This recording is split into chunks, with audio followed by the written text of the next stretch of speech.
You feeling okay? Oh my gosh. Well, feeling okay is relative because guess what? We are live. I didn't actually give you guys like a real countdown, but here we are. That's crazy. I know. Bucking fonkers, Oh, as the kids say. it really is. I'm realizing now, literally as I go live, I'm like, I am actually slightly more frazzled than I thought I was because I was like, sweet, let's go, let's get freaking going, let's be ready, and then it's just like, I haven't been live in like almost 2 weeks because life and things and stuff have been just knucking futz, and the last few streams have been plagued with some technical difficulties that hopefully we do not suffer from tonight. So, those of you who are watching, there's a couple of things we need to do. First, some quick house cleaning. State of the Union address. This is the first stream of 2023. And we're kicking off the year right with some Dungeons and Dragons. I've missed you guys. You guys players. You guys chat. Because, well, mostly the players though. I mean, yeah, honestly, because it's been like FTC. 2 months since we've played stuff. November 8th.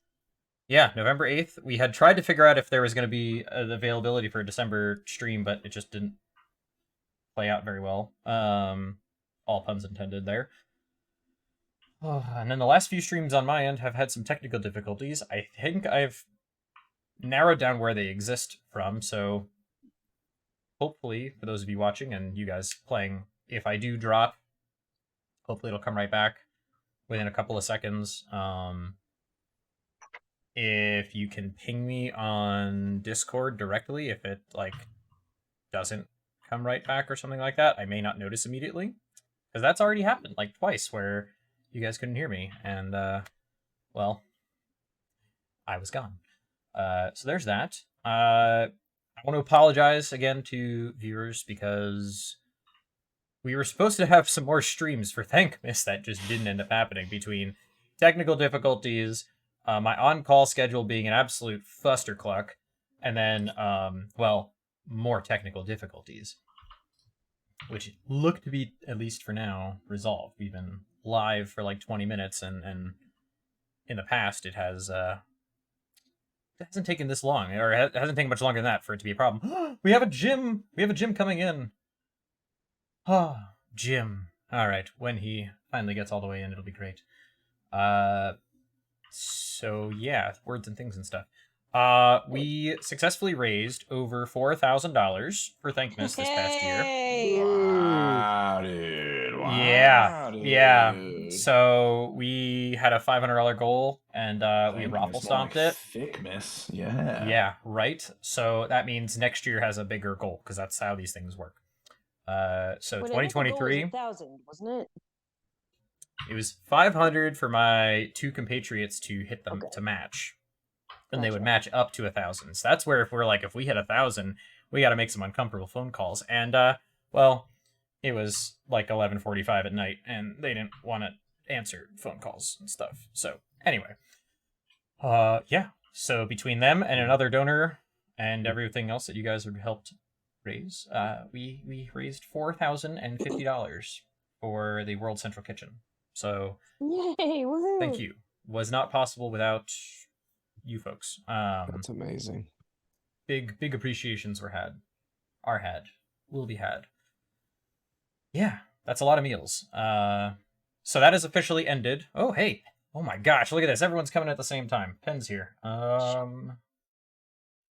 Shelby. 3, 2, 1, go. Oh. So, yeah, we raised money.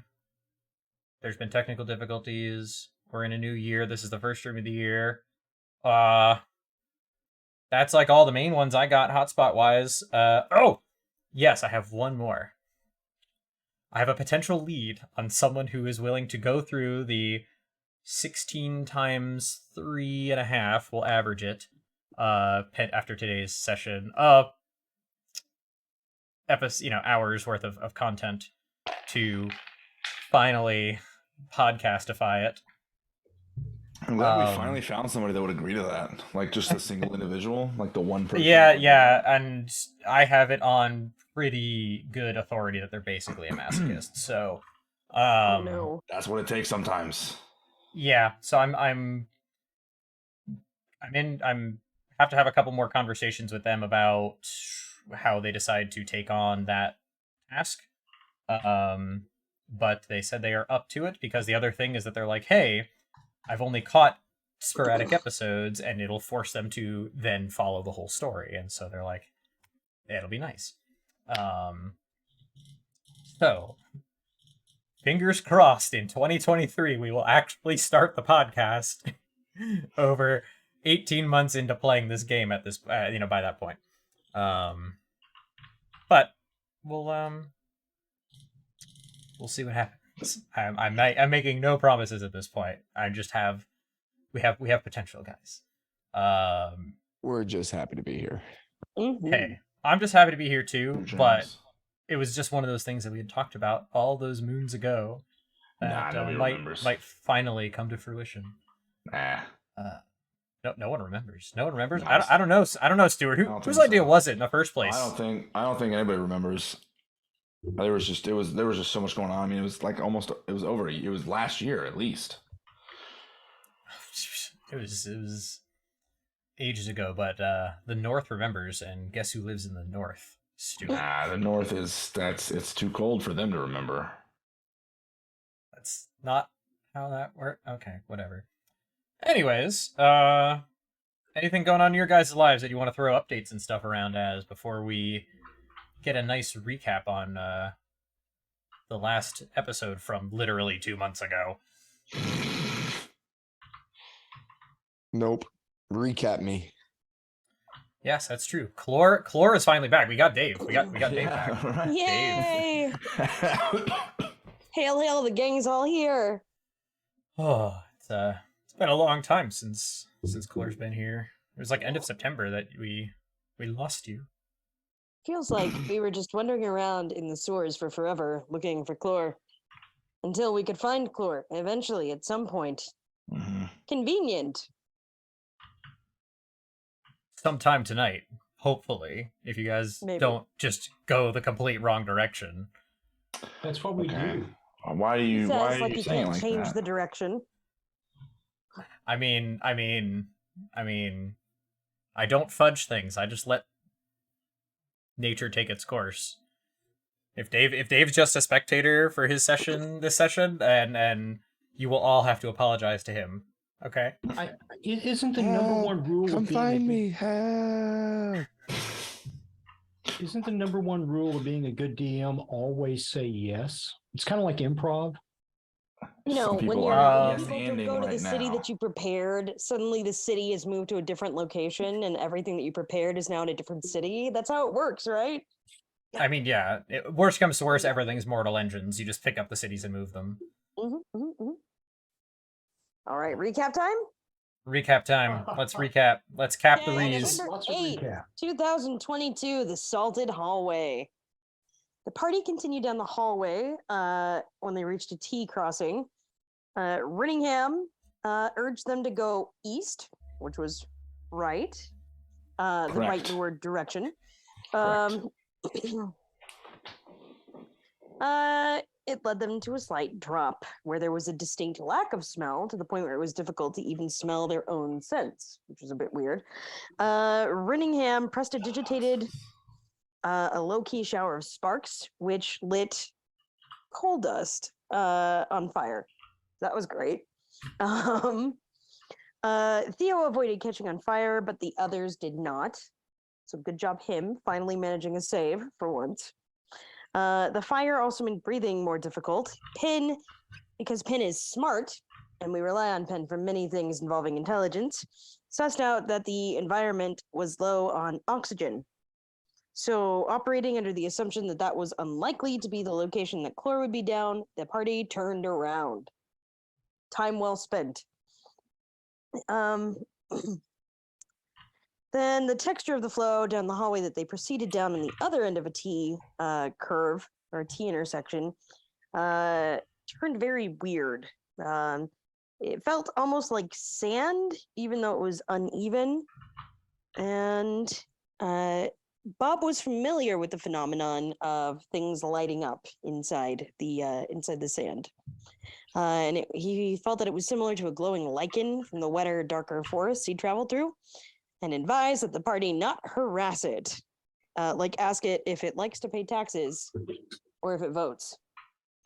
The light eventually dimmed enough to cast shadows on the wall. Theo and Renningham were both intrigued. And there was some shoveling that happened. It was discovered there were 3 layers, which was pretty cool.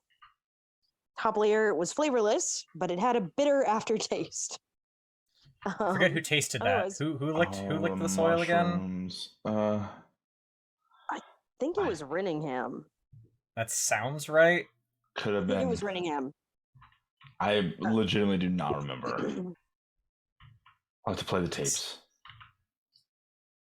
They continued onward and upside downward until the space opened up into an open area. The lichen was gathered at the top and cast light out about it. There were a bunch of glowing mushrooms, the tallest of which was about 4 feet tall. The lichen was coming from the mushrooms. Theo did something smart for once and found a couple entrances or exits from the mushroom room by feeling along the wall with his foot. And Renningham decided for the group that they should continue through the smaller of the openings. So they squeezed their way through it. Penn,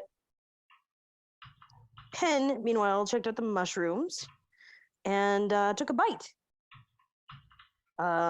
Using a knife that he found sitting around the area after the gang drew the conclusion that someone had been around there and eating mushrooms, and concluded that they might taste good sauteed with garlic.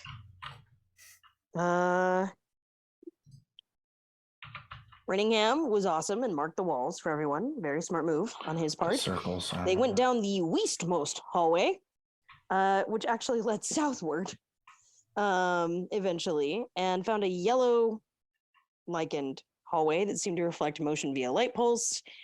And then they noticed a shadow, which returned the pulse. And then there was some sort of mushroom man thing that they had to fight. Mushroom man, take me by Mushroom man. Yeah, he took me about. Don't I have his skull as my spell focus? No, I mushroom mean, dude. I think it's more yeah, like a basically. cap. Yeah. I was discovered by Bob communing with a creature. No, was it Bob? I don't know. One of the characters communing with the creature. I think it was Renningham actually. Renningham psychically connected with the creature and learned that it didn't want to fight the party. And that it was connected with the lichen too. So the lichen was damaged as the creature was damaged. Bob went down, unfortunately. Penn stabilized Bob, who had a brief moment of terror after remembering what happened. And then Renningham, at the end of the fight, heard the fading whispers of why as the creature's consciousness faded away. Party so retreated to the mushroom to sleep. Theo kept watch, and we all leveled up. Yes. So, with the leveling up, real quick, I want to say I need to still roll hit points for Bob and Penn. So, Penn, welcome in. Bob, I think we need to roll hit points real fast. We need to get you leveled up. Actually, Flora, I've already worked with. Renningham we did right before the session here, and then Theo we had planned on a previous session, and so Theo and I, or Sam and I had done it for Theo. Yeah. So, Senor Jim, we'll start with you. Okie dokie. See, it's a D8, right? For a druid, I believe so. I'm thinking that's what it is. That sounds right. Oh. It would be nice if it actually told me. I'm realizing there's nothing actually on here that tells you what. Yeah, it's kind of surprising. Traits. I would have expected to be under like the class features or something like that, but yeah, it's not. I don't know. All right, let's assume Really that it's weird an that 8. it doesn't. You're right. It's really strange. Yeah. Actually, you know what? I'll just pull up the actual druid class, and then we can see, because it's either a D8 or a D6. I would rather know for sure. I don't want to. A D10. As much. It's a D10. It is a D8. Oh, I confirmed. I confirmed it. You know, so that we're not cheating. All right. Remember how, you know, if I'll tell you if it's min or max. Otherwise, you have to choose between yours or mine. I just rolled. It is neither min nor max. yeah, I'll take mine. What did you roll? 5. All right. Add 5 hit points to your total. Cool. Mine was another 7. Oh. It was. Oof. It was. It were. But that's the way it be sometimes. And Pen the Necromancer. It is time for us to roll your hit points. Are you willing and able? Are you present mentally, emotionally? Which is also a D8. Is there like no class with a D6 as your hit die anymore? Is that just not a thing?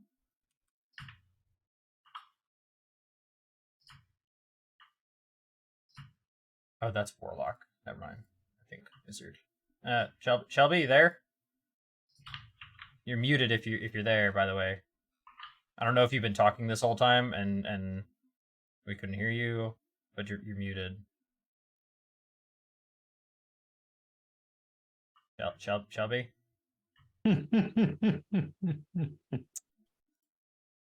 I guess we'll circle. Shelby's is a D6, so there is that. Right. Well, I guess we'll circle back when she comes back from wherever she went away to without saying anything. Anyway, Rinningham Rackbutcher House the 4th. I don't like the way that sounds.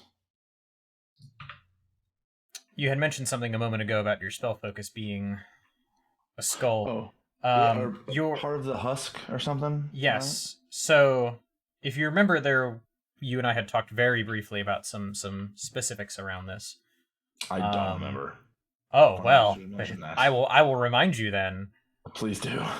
that as you guys all settled down for your long I had, like, a rest, your trippy much dream, needed maybe.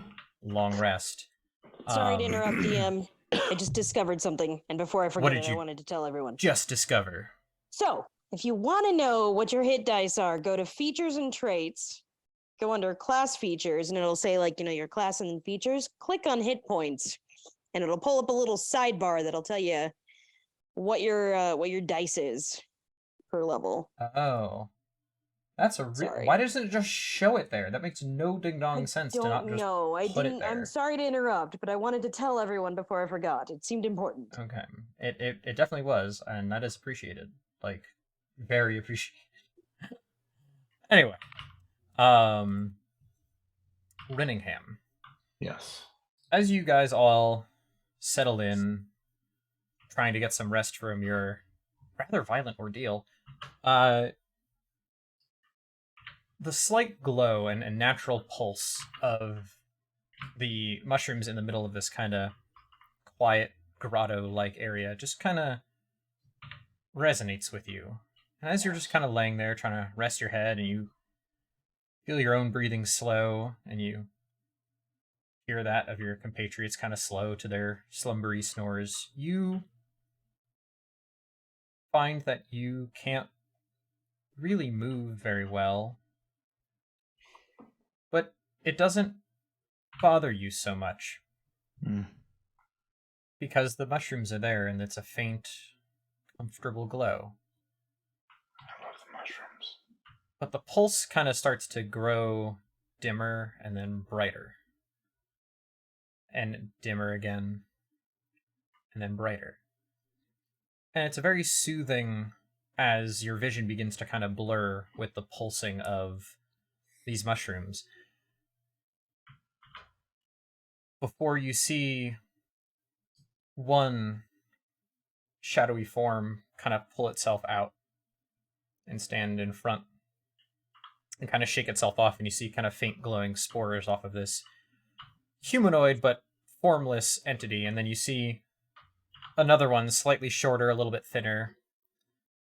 Another one kind of stands up and seems to loom over the centermost clump of the mushrooms, and just kind of towers over even the other two forms. And he has glowing specks, but they don't really have a face that you can make out. They don't really seem to create a shadow. They don't seem to have any sorts of reflections. They're just these wispy, shadowy forms. And you get the sensation in the back of your head of, this is a peaceful place, and you have found the right place to rest.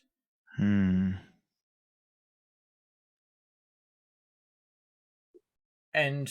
for a reason you can't really explain, as a tear kind of starts to form in your eyes, you begin to feel again the sensation of why, of loss, of I don't want to do this, I don't want to be here. And the shadow forms are kind of making like comforting gestures, and you get the feeling of a different tone that's saying, it's okay, we're here, hey, we're listening, hey.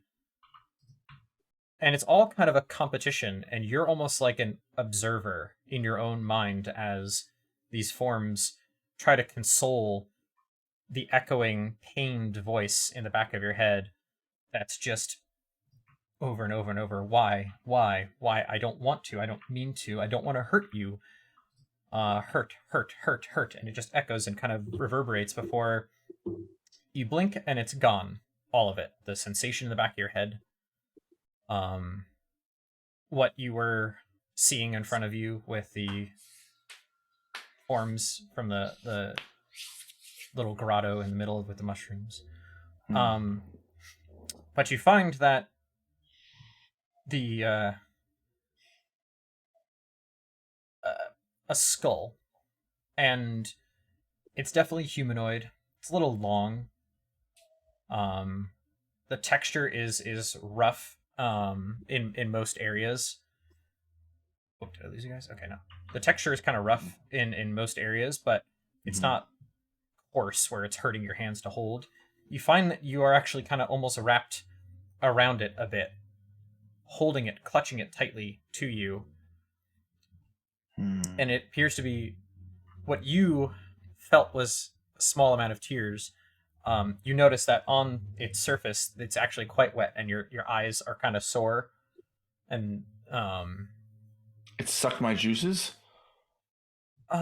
More like you feel like leaked. back when you were... Yes, you leaked. You leaked hard. It's embarrassing. It feels like when you would weep, you know, when your parents would take a toy away, when something was taken from you that you really, really wanted and needed at that moment. That was the thing that was very strong what your emotions. mind was wrapped on, was taken from you, and you relax your hands finally and find that they're tense and they're sore from gripping onto this skull. But the echoey sound that you felt, and the echoey voice that had kind of lingered in the back of your head after your previous day's encounter, is absent, and it's almost uncomfortably absent. Not that you had it there for very long, but it is noticeable that the little reverberation that had been there is gone. Which, as a Verdan, is a little bit strange, considering you're used to being able to project your thoughts out, or getting some thoughts projected back at you. It's like a friend that you didn't know was gone is now... It's now hitting you that they're gone. It's still nighttime. The rest of the party is still resting, or just kind of like quietly observing, if they're whichever who's on watch. I forget who had decided who was on watch first, but Theo, roll me a perception check. Okie doke.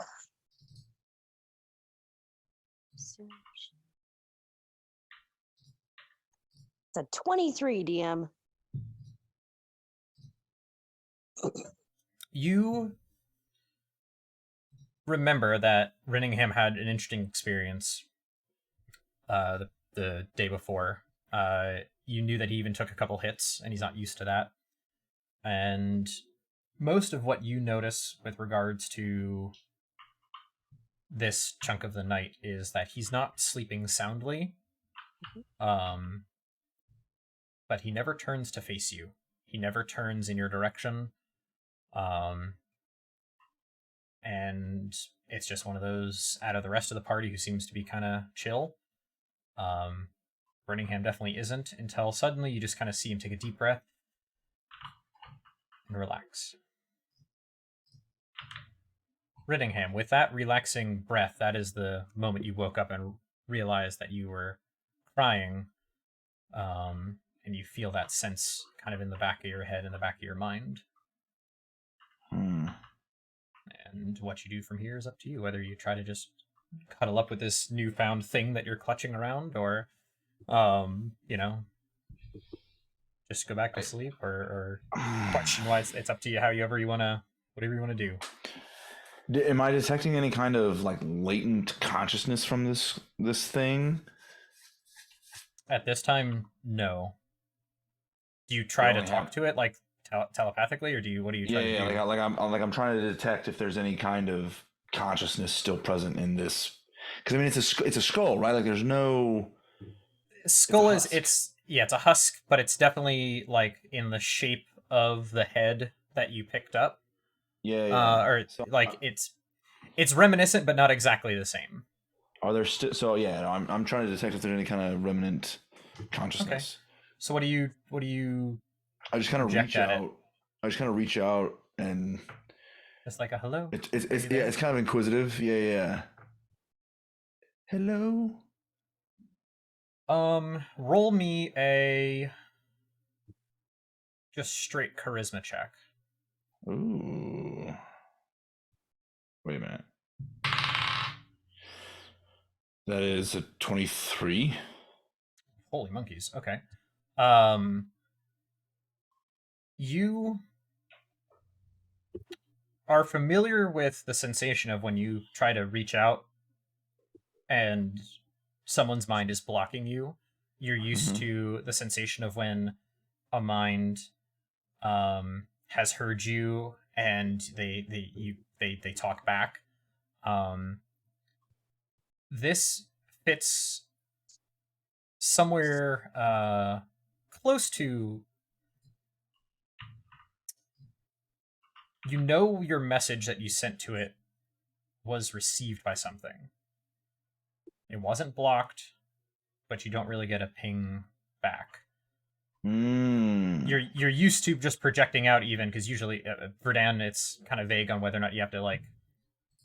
It says you have to see the target, but at the same time you could just project your mind out type deal. It's a little bit wibbly wobbly with some of that.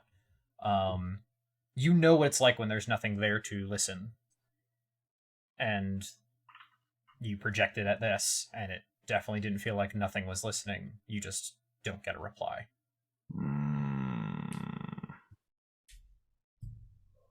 Yeah, so I'm not gonna I'm gonna try to go back to sleep, but I'm not gonna be holding it. I'm gonna stuff it in my bag and just try to go back to sleep. If I wasn't the one on watch, I don't think I was the one on watch. No, it was Theo. He was keeping an eye on you all, and only really noticed that you had a restless night with their ridiculously high perception check. Holy monkeys. All right. Everyone else gets, their level up, and Jim, I forget which druid circle you joined as. Hang on. I want to say it was the moon circle. Give me a second.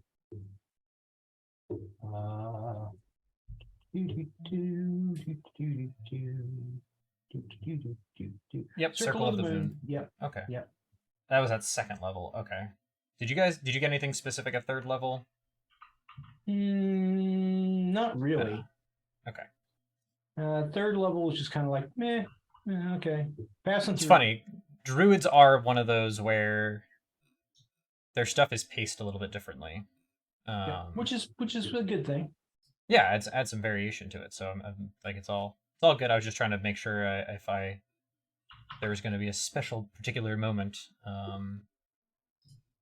I don't think that we have any surprises in store. Nope, it doesn't look like anything at. Now, of course, Level if I can 3. find something, I'll let you know. But I hadn't. Oh found yeah, anything. no, and I look forward to having those types of things because it's funny that Rinningham had a very particular type of interaction that we could key off of. And then Theo, as you've been exploring, and as you've been kind of sitting back and watching, is as you reflect on some of these things that you never in your wildest dreams imagined going to the big city would grant you the experiences of, exploring strange depths underground. Here you are, and you've witnessed way more death. You've witnessed way more ingenious uses of words and powers that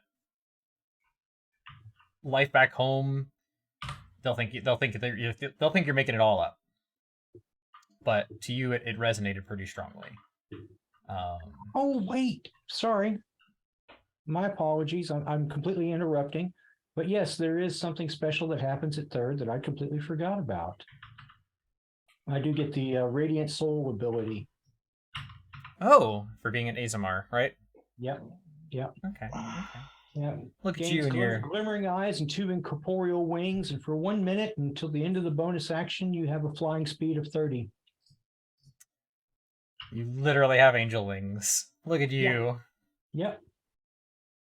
Sorry, just chiming in here. I love ASMR. They're so cool. Like all 3 types, just so cool in like their own ways. Oh I think yeah. that the wings, that's pretty. I've got fairy wings. Fairy wings, okay. Okay, so you are defining them as fairy wings. Got it. They're not angelic What feathery else are you wings. You're gonna going for call fairy them? wings. They're Well- incorporeal wings. Well, that's the thing, is fairy wings have 2 very distinct connotations. It's like the mosquito-y type style fairy wings or the butterfly style fairy wings. So you're gonna have to... You think mosquito-y, where they're just like the long, teardrop? That's stretched what I teardrop? think of. I love that. That's great. I was if you hadn't defined one and you went to use this power, there was going to be some percentile dice rolls as you just like out your wings. Well, now they are incorporeal, so it's not like you're going to be running into stuff. It's more about what everyone sees when you pop them out. Oh, reactions. Okay, gotcha. Yeah. If you hadn't defined it, we were going to have a very interesting moment when it was defined. So, hey, check it out. He's packing some butterfly wings. basically, yeah. Some Let's dragonflies. step through him. Let's put him on a board. I mean, that or can be... if it works. Hey, Pen! We need to roll hit dice, but we'll come back to you. Shelby! Oh.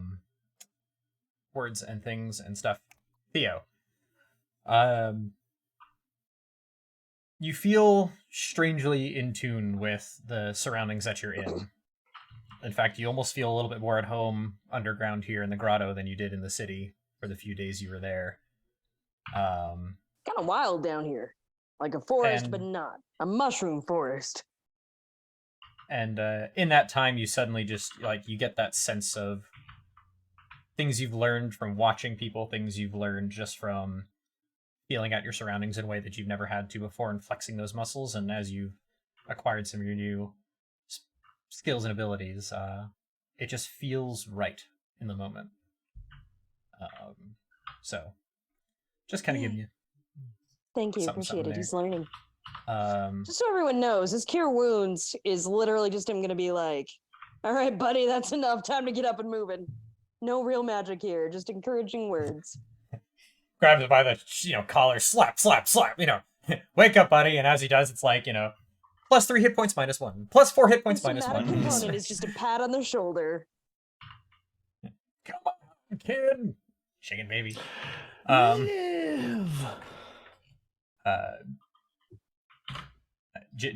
Bob, as you're sleeping, you just grow in your attunement to your natural abilities in a way that you hadn't growing up, and you've lived already a varied life, but it's not until meeting up with these ruffians, whatever you want to call them, because they are who they are. They hang around in cities and stuff. Ugh. Yep. And yet you feel more connected with your heritage in a way that just brightens up your insides a touch. Yeah. So it's a good night's sleep. All right. Pen. Shelby, we need to roll hit dice for you. We need an extra. We need you to roll d6. I'm gonna roll d6. Then you can choose mine or yours. How does that sound?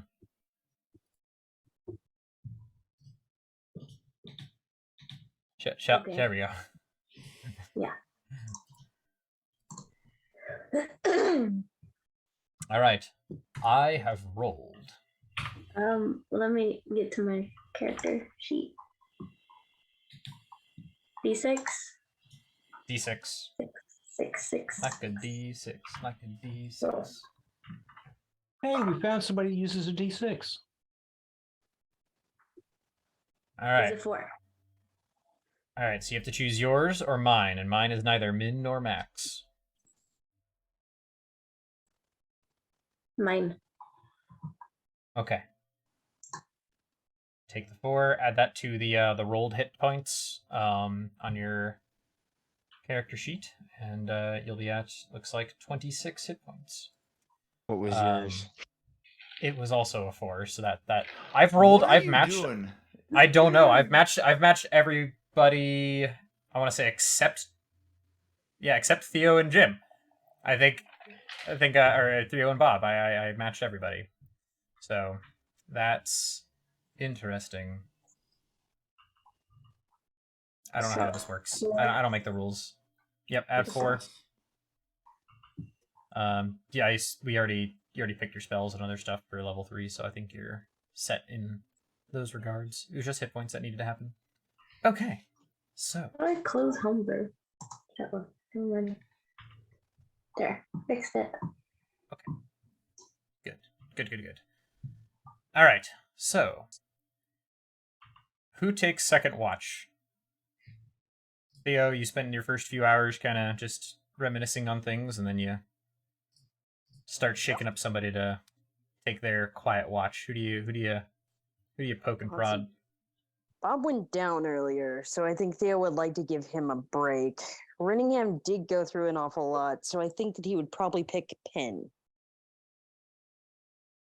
who was pretty perky after eating a mushroom anyway. So That is true. All right. So Penn, you are poked, prodded, and informed that it's your turn to rest and watch. And as you reminisce over the last bit, I'm realizing you as a player actually weren't here last session. So I'm going to give you a very brief, just recap of what the last 24 hours for you has been like, as you had explored around here, found a knife that you kind of play with and keep carving at some of the mushroom pieces that you had picked off at the grotto, and each one they had a slightly different flavor, but they all felt very filling. It didn't take much more than a bite for it to just kind of feel like a comfy full feeling in your stomach. But there's been no negative side effects as far as you've determined, which has been interesting. Roll me a nature check.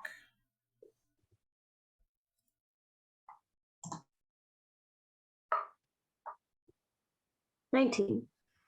Geez, you guys are all having great high rolls today. As you kind of continue to play there with the mushrooms and things, you think to some of your goals and some of the things that you've been muddling about and what you've wanted to achieve, and there is a part of you that has a morbid curiosity about fungi and their role in decomposition. And it's just a curiosity as you pop another piece in your mouth and keep an eye on things. Nothing seems amiss. It was just a roving curiosity of, these things eat dead things, and you have an affinity for dead things, and the thing that eats the dead things tastes good. Should I become a fungi biologist? You already seem like a pretty Fungologist? fun guy. A mycologist? Whatever. I mean, Pen, you really have grown on us. Pen's inner monologue is going to call himself a fungologist. A fungologist. Yes, that would be amazing. Do it. Okay, yes. In fact, yes. Until you as Pen decide otherwise, you are a fungologist. Because I've obviously tried like 5 different types of shrooms now, and clearly they're all edible for tieflings. Clearly. All of them. Every single one. No issues yet. Hey, that's Works on my that's machine. I suddenly have That you radioactive know cancer. of. hey, it's been almost 24 hours of, poking at and chomping on mushrooms, and nothing bad's happened yet. See? Yet. I'm great. The rest of the watch goes without incident. Bob, Rinningham, you both wake up feeling rested, full hit points, that sort of thing. Theo, you as well, because I think you took a couple hits as well from the husk creature. And Yeah, Theo did. Theo was lucky. If Theo had taken one more massive hit, he would have gone down. Again. it was not a pleasant experience, that's for sure. Thank you, Bob. I appreciate it. Just doing what I can. So it is now a time you can't tell, but you guys are rousing, feeling much better. What are you guys gonna try to do? So, I'm trying to think of like where.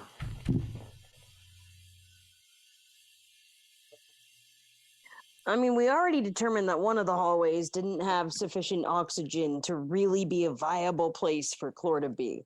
Mm-hmm. Which is why we were headed down the hallway that we were going down when we ran into Big Bad Mushroom Guy. Mm-hmm. You're skipping a step. You found the grotto from this mushroom grotto, and it was from here that you found the other hallway where Mushroom Guy was. That's true. There were other exits that we could have taken. We took the smaller one, but there were more doors that we There's one other exit that you haven't traveled down, and you turned back from the one that you guys had gone down after facing Mushroom Man. Mushroom Man.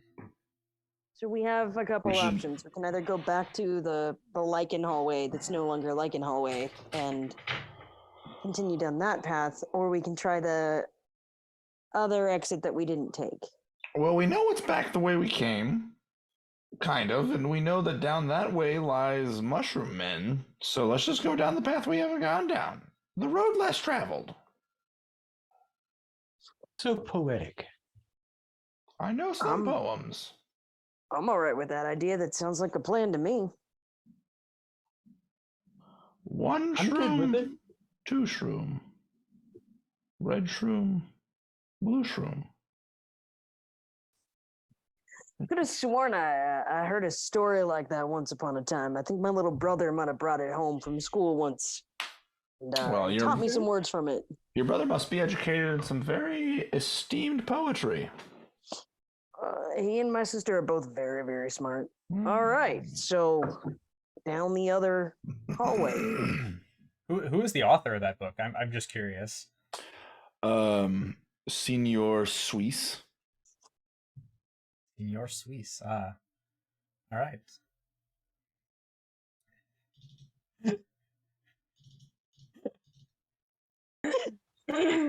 Okay then. Pick mushrooms? Grief. You are welcome to pick mushrooms, Pen. Carve off more slices, pick some shrooms, however you want to do it. Go for it. gonna start bagging it up. He's gonna sell it. Be an entrepreneur. Just bag it and tag it. Selling mushrooms. Oh no. We work for the police right now. They're not illegal. Illegal. They're performance enhancers. Upon your All right. cultural standards. Mm-hmm. But yeah, we should just head down the good way. Yeah. As opposed to good the way? bad way. The way that's not having the the road less traveled. That's something. Renningham, what's that sounds familiar. Who's that by? Stan. Stan. One of the Chris Moore was- classic stands, from what I remember. Mm-hmm. This one was Frozen Roberto, but Stan might be right. I don't even know. All right, so you guys take your time to leisurely pack up your things and get yourselves ready to go. Hen, you head off down to the mushrooms, and you pick some of the small ones that are on the ground, and they're only about yay big. They're all bite sized. Or do you kind of carve some more out of some of the bigger shrooms? You remember from last time that as you carve them, give it a couple of seconds, and it begins to kind of seal up and slowly begins to grow back together. So if you don't take too large of a cut, it will kind of repair itself in a relatively short period of time. ¿Por qué no los dos? I want a variety. We gotta see how this works on my gardening. Okay, power leveling your botany of shrooms. All right. Is it botany to grow shrooms, or is it still falling under fungology? Mycology. Still mycology. Fungology. We're gonna go with fungology. I've never thought about that. I don't know. I thought fungology was like how you arrange your chairs and your tables in your room. Sure, let's go with that. Or is that like martial arts? Fungology. Oh my gosh. Fung. All right, we're gonna quit before Stuart hurts himself. So It's Shelby literally just called cultivated mushrooms. That's botany gets its own botany, and shrooms get cultivated mushrooms. Huh. Interesting. Anyway, Huh. And roll me another nature check. yep, Yep. 7. So you just kind of go and cut some pieces, and you collect some of them. Like some of them, like a purple cap, but as you cut in, the flesh on the inside kind of has a soft yellow sponginess to it. Another one that's blue capped, kind of has a pinkish red inside.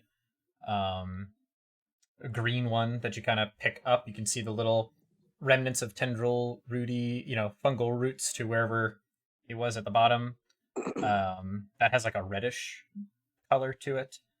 They're all a little bit different as you pick. The shades are all just a little different, but it's the inside never seems to match the outside. Fancy. Yeah, and then you collect roll me Healthy sample? Actually, yeah, I'll just roll real quick. We're gonna say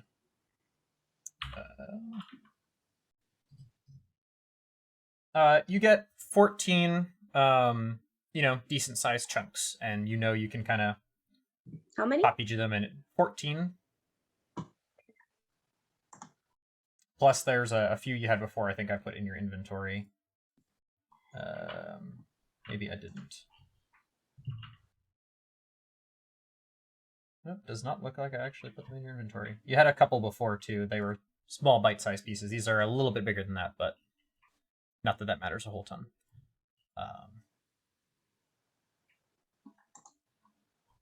Yeah. I can't edit it. All right. Theo and Renningham, the two of you are the ones who kind of sort of know best where the ways in and out of this room are. Theo, you the one finding it, Renningham would being right behind you last time as you guys were kind of going about. Renningham, you find your mark kind of where you had for the place you've already head down. And looking down that hallway, you can still see the faint yellow glow a ways down of where the lichen began to kind of grow more prominently on the walls. And the color had been a bit greenish near where you were, and then kind of faded dark before glowing again yellow. This other hall, it's a little bit wider to get through. It's where you had picked the smaller of the two, but this one's a little bit wider. You don't have to kind of like squeeze your way through or anything like that. It is just kind of a quick duck, and you're in. But there's no glow. There's no faint anything really off in the distance, and it's only a few feet in before there's really no light at all in this hallway.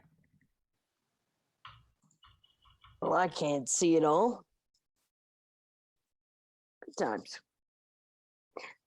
Although, maybe this is a good thing, because the last time we saw something glowing, it was that mushroom feller. Yes, I'm. As long as it's not the same kind of color that we saw before, we should be fine. Probably. Seems to be a thing with us. Probably gonna be fine. Probably, yes. Seems reasonable. Seems legit. All right. So as you kind of step in and make your way and get comfortable in this hallway, there are some sections that the taller of you can like pen every so often. You kind of feel like one of your horns just like lightly scrape part of the ceiling. I think you're actually the tallest in the party. Am I? No, I mean, right now I might be. Some people No, are. Theo Yeah. is. I mean, there's no way to tell who's the tallest. 5'9", Really. I can tell you who's the shortest. 6'1". Okay. Nah, no one knows. Nothing. Okay. I actually, for some reason, I thought Penn was the tallest, but yeah, it looks like it's Theo. I was like, Penn's like 5'8". 5'9". Yeah. Theo's 6'1". You made Theo 6'1". I know I did. I'm shocked that he's taller than Penn and Bob. Yeah, and Bob didn't put a height And down on the Renningham. character sheet. So Oh, I'm I was sorry. under the Here, let impression, me like, give him Bob a was being, height of like, like tall and 5'7" lanky. or something. okay, well, Mhm. whatever. I mean, it's fine. Okay, it's fine. I see the Alright. attention to detail you guys take with your character sheets. It's fine. Okay. Yeah. No. What I'm it's good. hearing is you want a 10-page backstory with like all the details from me. I'll get on it, boss. Yeah, songs you heard growing up, everything. Okay, fine. Inspiration to whoever turns them in. Just saying, because I don't typically throw inspiration around. You throw it. Actually, it's funny because Sam or Theo threw in a actually rather thorough descriptions of Theo's backstory. So, Theo, you also happen to experience where there's a couple spots. You guys aren't moving very fast as you first walk in.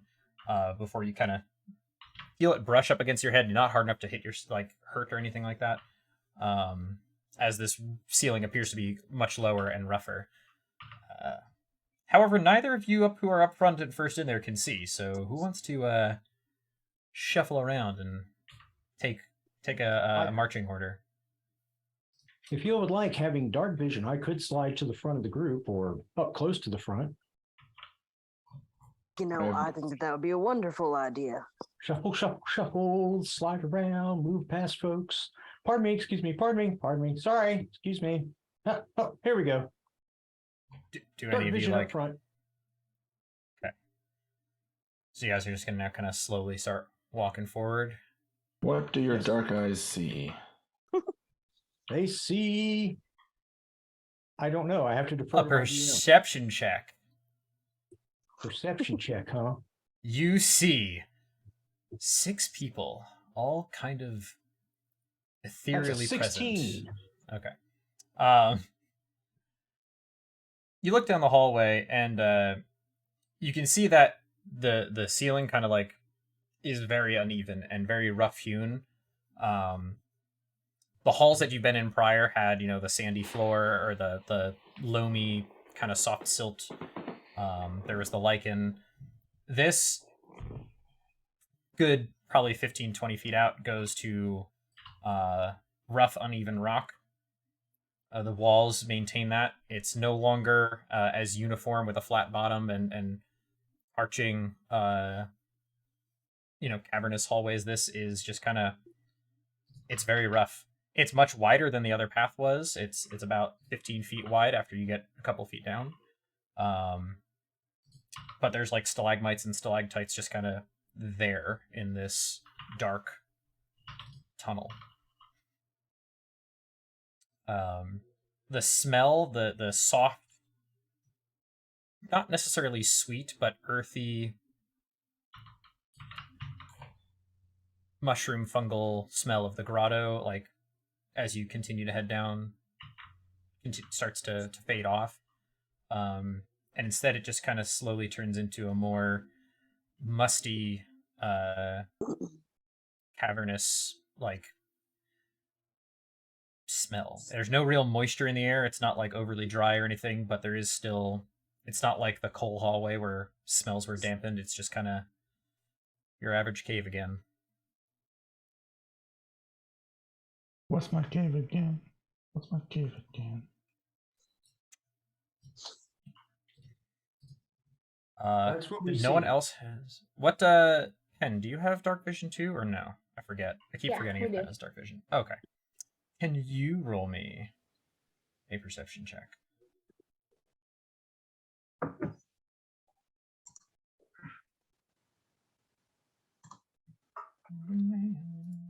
No, I have a 6. Okay. So we know Bob is in front. We know that it kind of widens out to about 15 feet wide as you guys head down. Are you guys kind of in like an arrowhead, just where Bob's in front? How are you guys oriented heading through this hallway? I'm probably in the back. Okay. As per, Runningham is as in the per back. usual. Leo would be around the middle of the group. Since he can't really see very well, he needs to stick near people that can. Okay. So it really comes down to Renningham. Are you behind Ken and just kind of hoping to catch a glint of the shiny horns? Or is Penn in front of you? I'm following the horns. Okay. From what I can see, there's enough light. I don't have dark vision, but No. It's just very, very dark. Occasionally you get a little tiny glint or something off of someone's equipment. I'm staring at people's Renningham. equipment. Oh yeah, you are checking out that equipment. Penn's horns? Yeah. Yeah, you know. You know. Mm-hmm.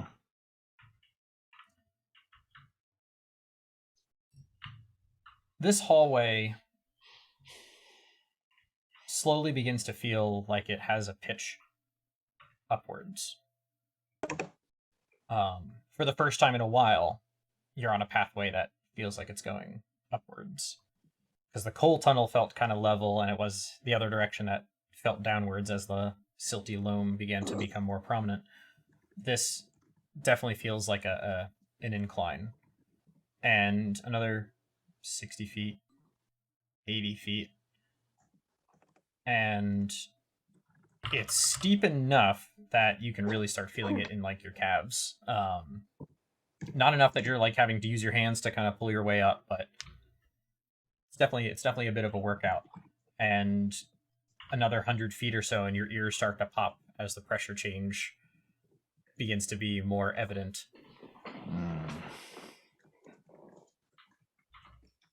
And I want Bob to roll me another perception check. Hey, give me a second. I must get back to that screen. I'm fleshing out my character. It's whatever. It's whatever. Yeah. I'm fleshing out the character. I'm just playing. I'm just playing.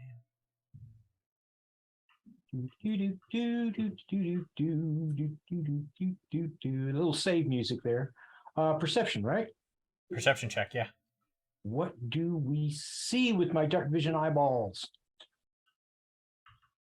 We see a whole bunch of 17s. They're everywhere. All right. You begin to start noticing in the ceiling, especially, that there are pockets that are about 3 to 4 feet wide, where as you glance up, you can kind of see that the tunnel, it's almost like a tunnel that goes up, and some of them curve, some of them go straight up until you kind of can't see where they end off. Every 15, 20 feet or so, somewhere along, you just kind of see like a round or just off round pocket in the ceiling.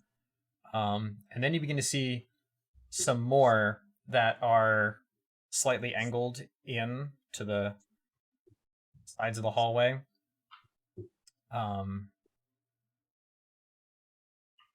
And there's a very, very faint chittering noise. Ooh, chittering. Hey, DM, I got a question. I have an answer. Like, as we're approaching closer to these, even with not really being able to see, is Theo aware of these, like, weird holes that they're passing by? They No, are up. They're not on the ground or anything. Chittering noise. Can you hear the chittering?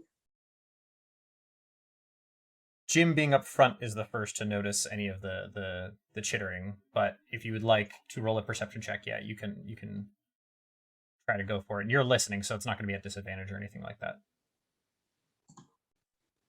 Okay.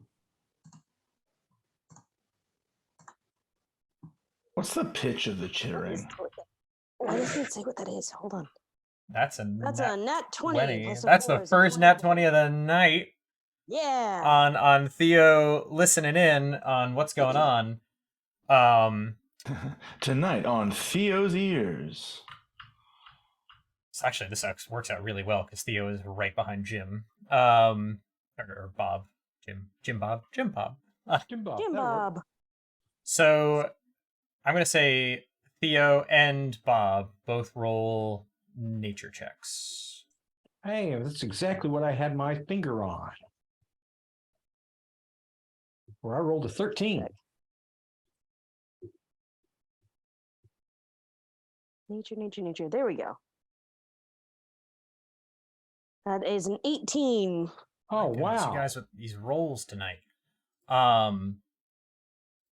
Beat the moose snot out of the druid. The guy who's supposed to know this stuff is standing around scratching his head going, oh, that's kind of familiar. Look, man, Theo's a hunter. His specialty is beasts, so... Beasts! Roasted beasts! Roast beast! Carve it up, buddy. So we're going to start with Bob. Bob, you've been kind of guiding everybody as you've been heading through this hallway. And you were the first to hear the sound, and Theo immediately was like, do you hear that too? But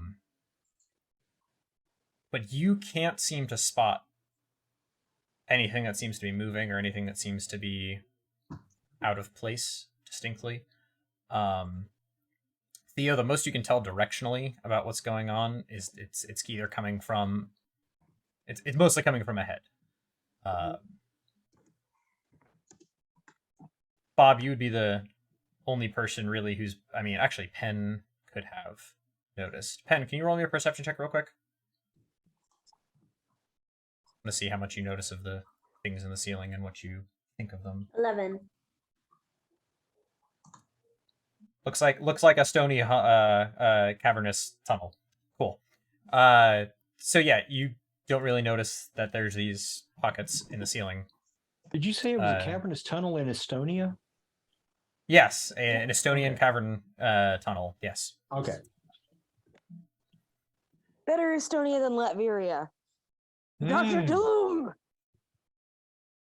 Theo, you listen, you hear that noise, and your brain immediately goes to that as a shell. That is exoskeleton-y. That is something that scuttles or moves quickly.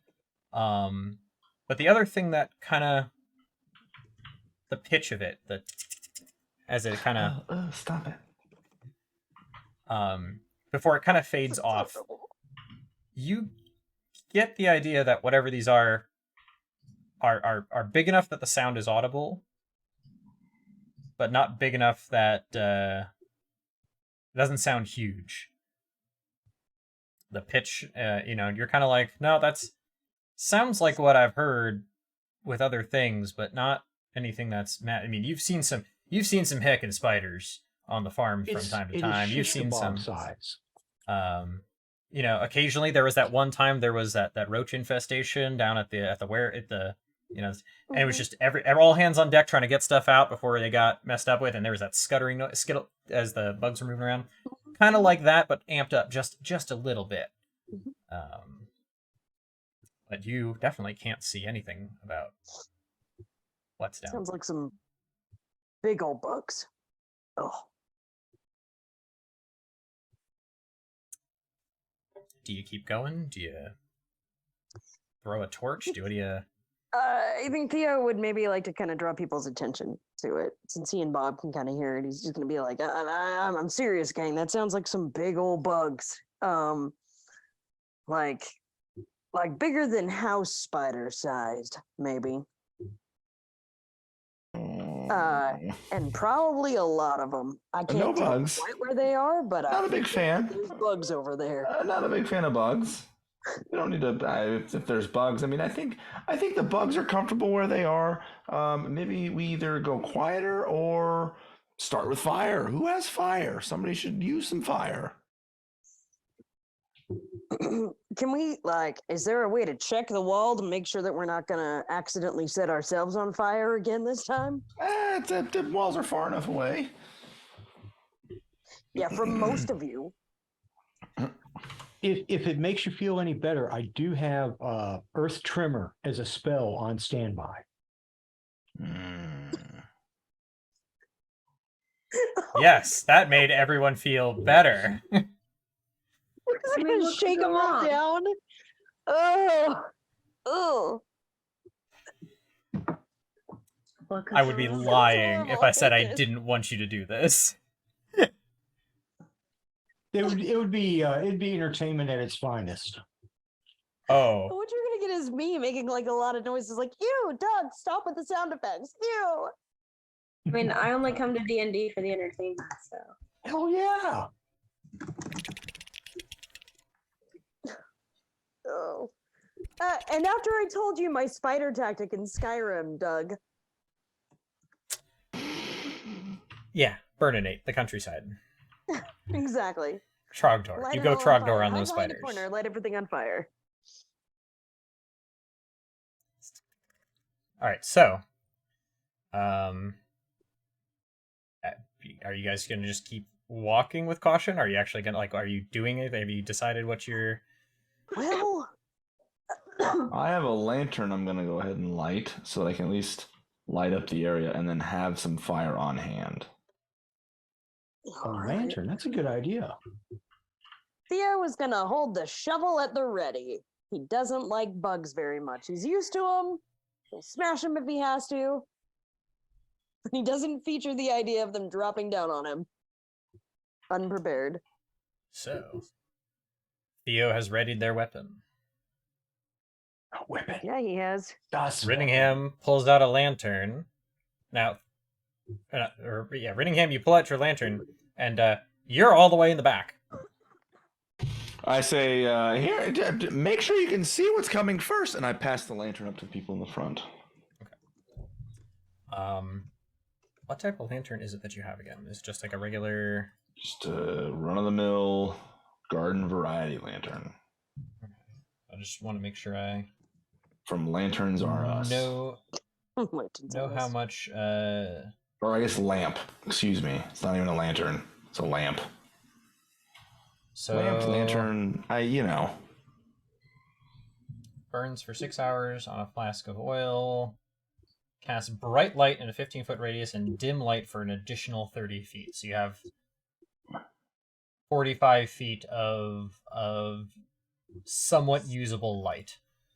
Yes. The brightest of which is directly around. Bob, you now went from being able to have 60 feet of dark vision to Well, Hey, this looks pretty good. yeah.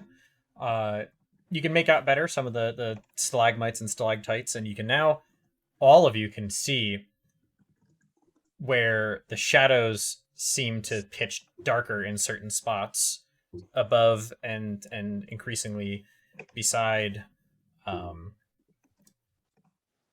there's no movement. And Dun, dun, the dun. sound Do we stopped. still hear movement? The sound stopped. The Okay. light, as it passed up, the sound, any of the noises just kind of silent. So either they're scared of light, or They're waiting to ambush us. Mm, Oh, let's just say they're scared of light. That makes us all feel better, doesn't it? not really. Well, I mean, kind of. I guess it could. People can produce light. We can make light.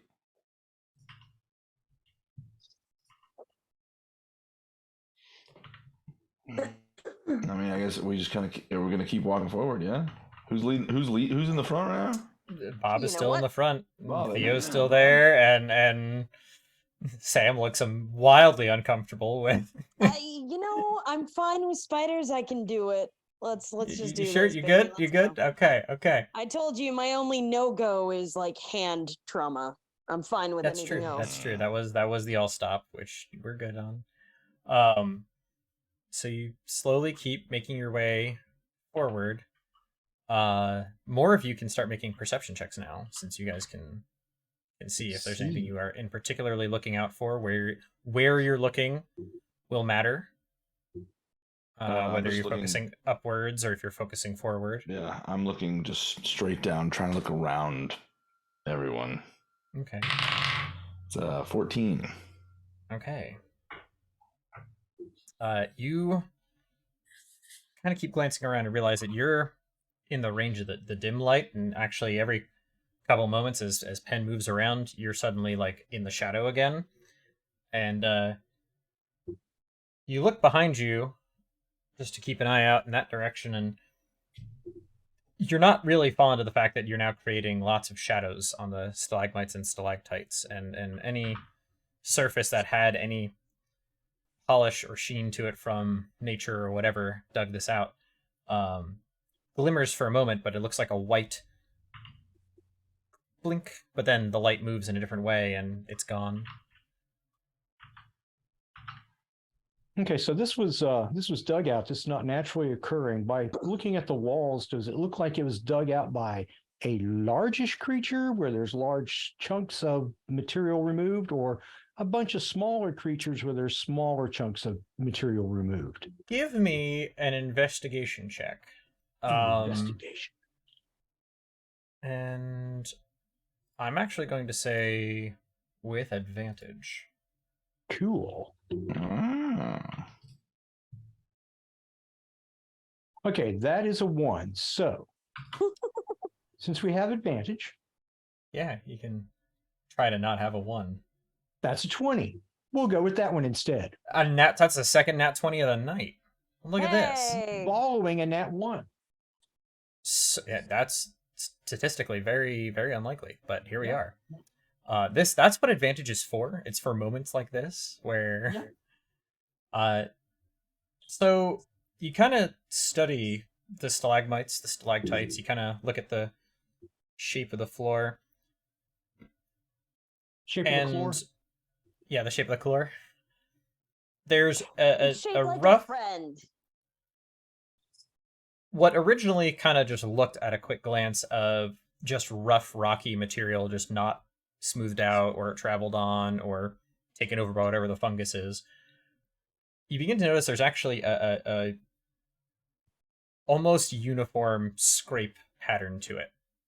It looks like something about 1/2 an inch to 3/4 of an inch wide, round-ish, kind of takes small scoops of this material away, this rocky material away. And you look at the stalagmites and the stalactites, and they actually seem to be hewn, not natural.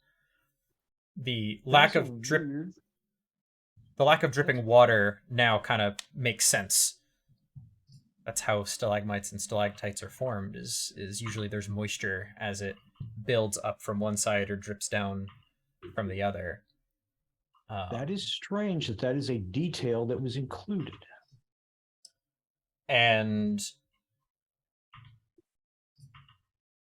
the texture remains fairly uniform, but it is small and it is distinct, as if something has carefully burrowed at a very low level of detail, like a very low level of detail, where they just kind of carefully hewed out all of what you are seeing over an indeterminate period of time.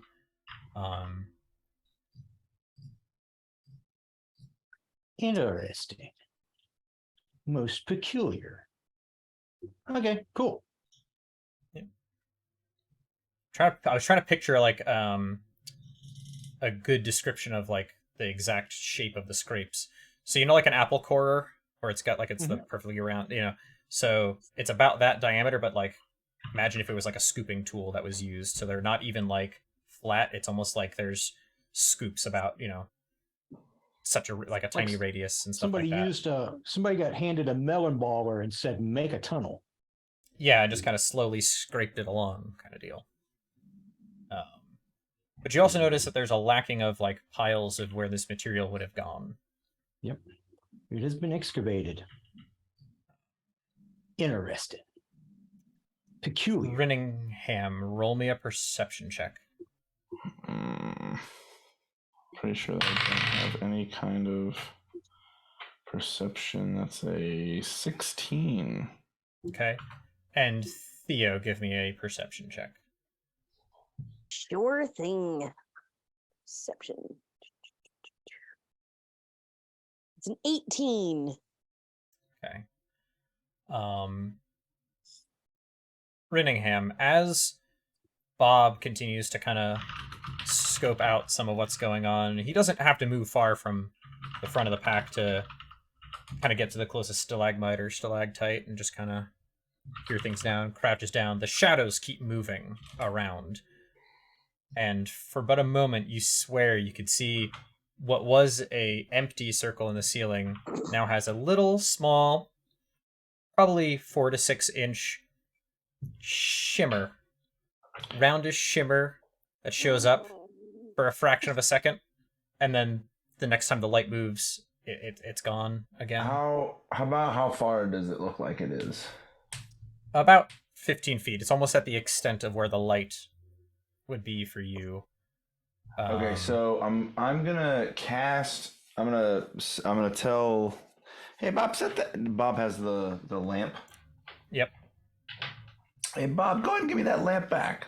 And I'm gonna cast Mage Hand to carry the lamp further down the hall, but like faster, like aggressively fast.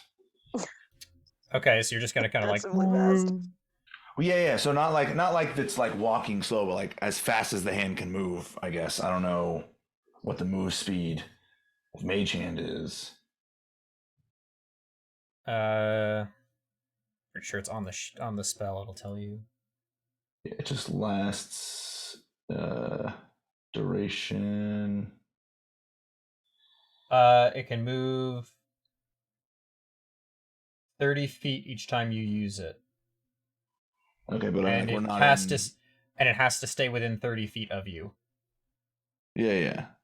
So if I move the hand with the lamp 30 feet from me, then we should be getting 15. Do the math. I don't know. The lamp's out there. So yes. So we're gonna hang for a half second there as the light begins to move past the party, and this actually works really, really well. Theo, as the light moves past you and the shadows begin to shift again, you also catch a couple of shimmers, but you hear a skitter up ahead, and it's very faint. It's very just on the rocky material. And then as the light continues to move, suddenly the little tiny shimmers are gone. Rinningham, the light, you just kind of bring it on down, and as you do, you see they're about 6 to 8 inches long, about 4 or 5 inches wide. They look like pill bugs, but they're just big hunkin' pill bugs.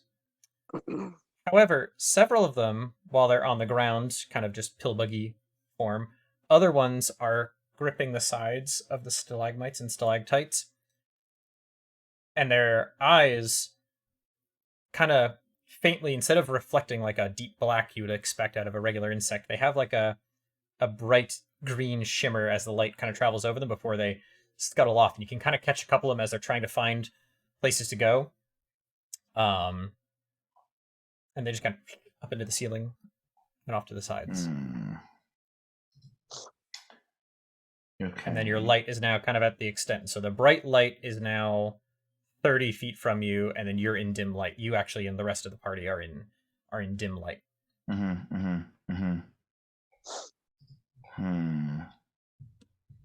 Oh boy, Okay. that's a lot of. There are bugs. only probably 14 or 15 of them, not a whole. It's not like an army of them. It was just kind of like and they're all kind of in different spots, just around some of the floor, some of the walls, some of the ceiling, but some of the stalactites looking around. How high is the ceiling? At this point, it has raised slightly, so it's only about 15 feet floor to ceiling. You're not bumping your heads anymore, but the stalagmites and stalactites are kind of the things that you're trying to dodge your heads from. For you, it hasn't been a problem, but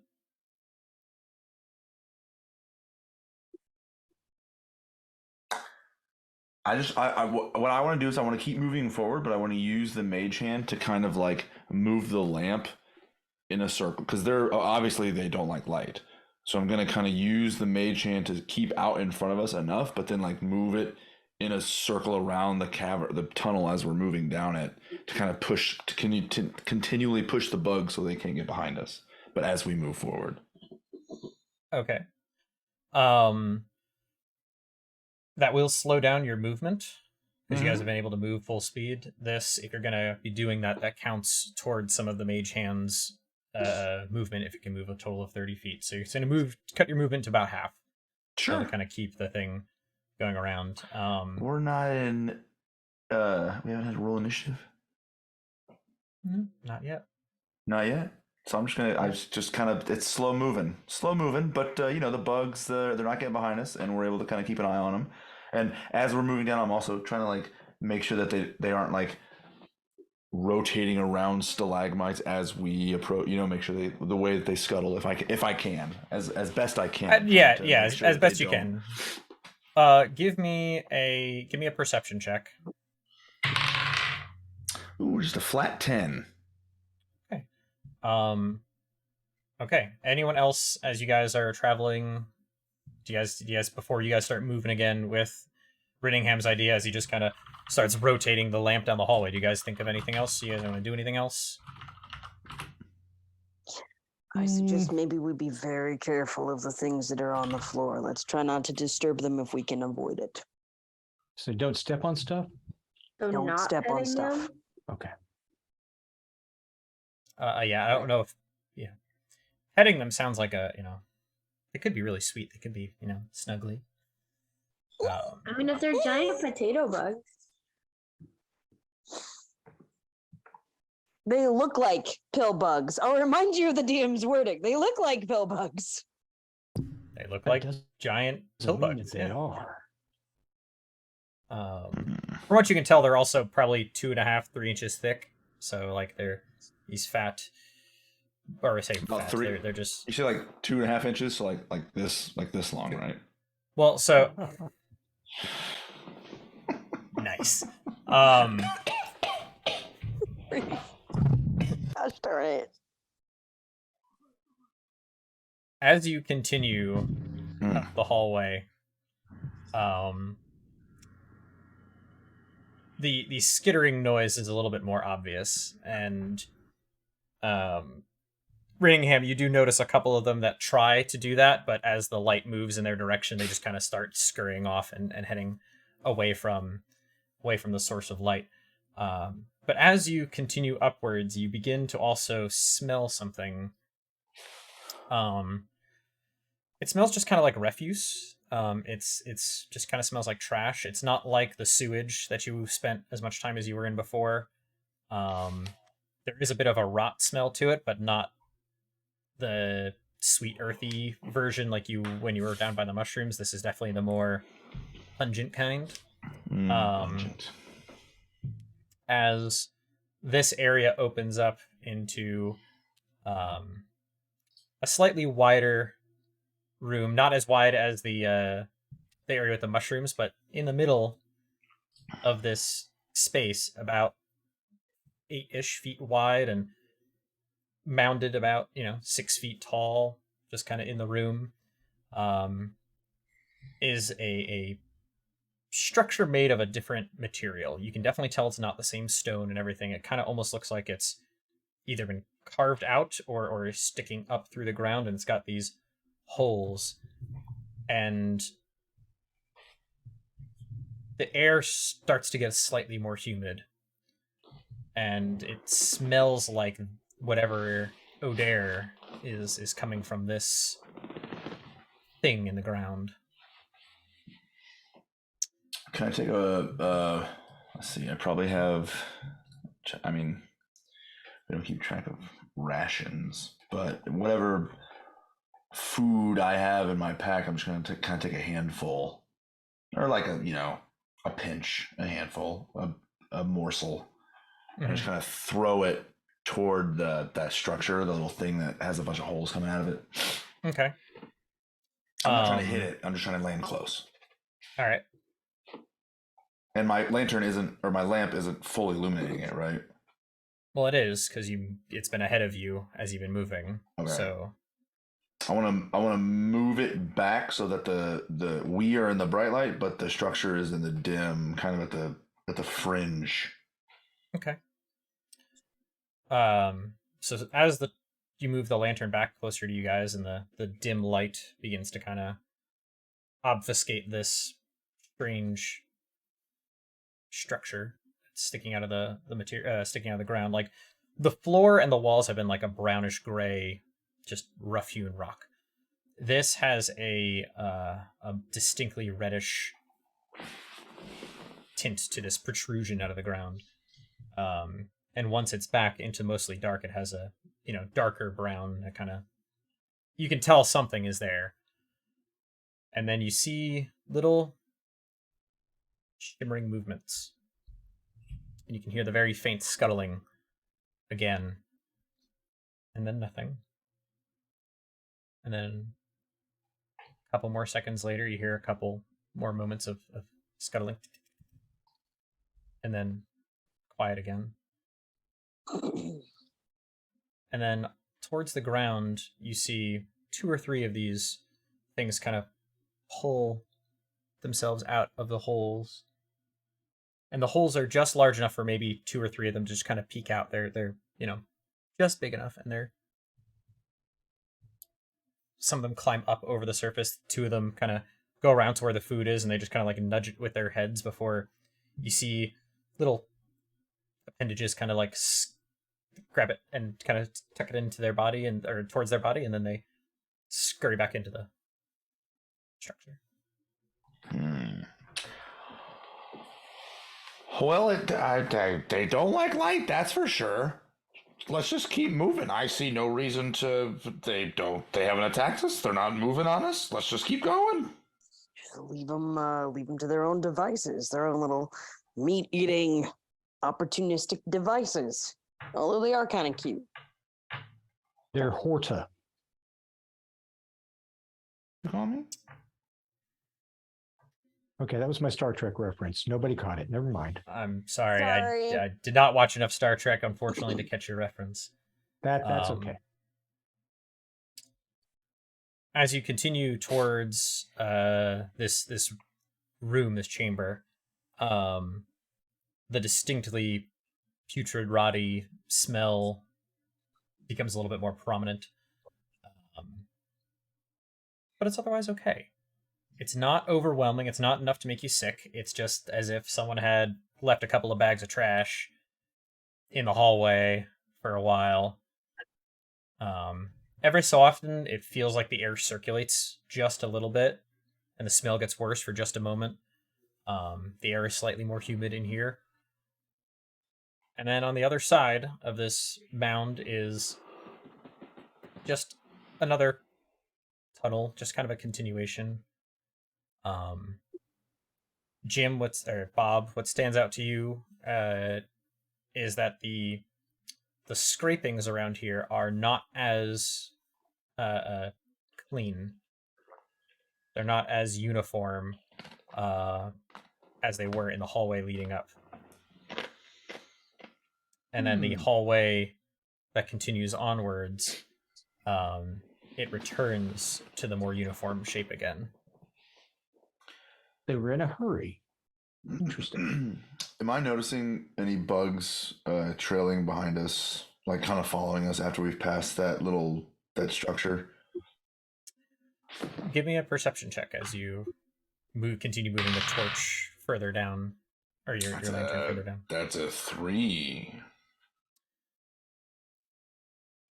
No. If anything, as you guys walk through this space and you can smell the smell and feel the air slightly circulate, and it's one of the more humid places you've been since the room where the steam was intentionally being generated. Nothing else really stands out, and you just kind of keep on moving. And Runningham, you're looking back, but the torch with it moving ahead in its continuing spiral like you had instructed it. Yeah, I don't notice the bugs following, and there's no more like in front of us that I can notice. No. Oh, so it's just in front of us carrying the lamp. Yep. It's not doing the whirling dervish of death. Well, you were watching backwards, so I assumed you kept the lamp doing its thing until I guess you turn and look forwards and see doesn't seem to be doing much. Yeah, see, there's nothing in front it's doing it for. There's nothing following behind us, so now it's just a lamp. God bless America, it's a lamp. It is. I hate to say same difference, but unless you buy or have the type of lamp that like you can focus it, we can just call it a lamp or a lantern. Doesn't really. We get the idea. The light. The light source, yes. The one thing that you notice as you continue down this section of the hallway is that the smell doesn't seem to really go away. And we are going to take a break here as you guys continue down the hallway. We've walked down a hall. All right. I know. You guys do a lot of walking right now. It's a lot of exploration. Don't know where we are. They're following some bugs. Crushing that hallway, though. Honestly, crushing that. Oh yeah. As far as hallways go, forward, we're making progress. Maybe. Yeah, if Whether it's the right good hallway. progress or bad is the other question. Is there any such thing as bad progress? Yes, we could be going the exact opposite direction of Chlor. In fact, progress. In fact, most of what we do is bad progress. That's true. Okay. I will concede the argument. You consider war crimes. I mean, you're progressing, but like that's not great. Yeah, from blowing up entire alleyways to walking down hallways, we're doing better. Well, yeah. We're doing better. Good job, us. These are the types of upgrades that we're looking for in life. You progress more progressively. All right, we're going to take a quick 15-minute break, and then we will continue on with things that are happening here. Grab a snack or something, kick back, and we'll be back in a few minutes. Yeah. Yay! Huzzah!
we're back. Oh no. Hope you guys grabbed snacks. I hope you guys grabbed drinks. I hope you had your bathroom breaks and all that. We got like another. Actually, we'll kind of see just where this goes, whether it's an hour and 15 or whatever. We'll probably know we're going to be playing through till morning because, bugs do strange things to people. Mm-hmm. That's not what we wanted to hear. When have I ever told you anything in this campaign that you've wanted to hear? Let's just be honest. You get to level up. Oh, okay. I'll give you that one. All right, you got some. Okay, I made it too Set the easy. bar too Honestly, low. I did.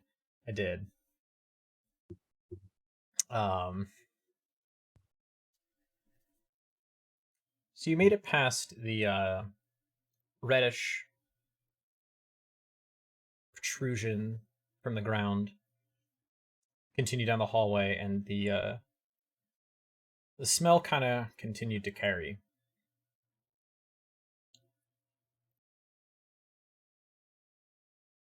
As you continue and Everybody turn around scrape and your bend, shoes. you continue to see that the walls are still hewn in a similar fashion. The stalagmites and stalactites all seem to be hewn in a similar fashion. There's still pits in the ceiling, not unlike the ones you saw before. However, there's more that are now on the sides of the walls. Some are about 2 feet in diameter, some are about 3 feet in diameter. But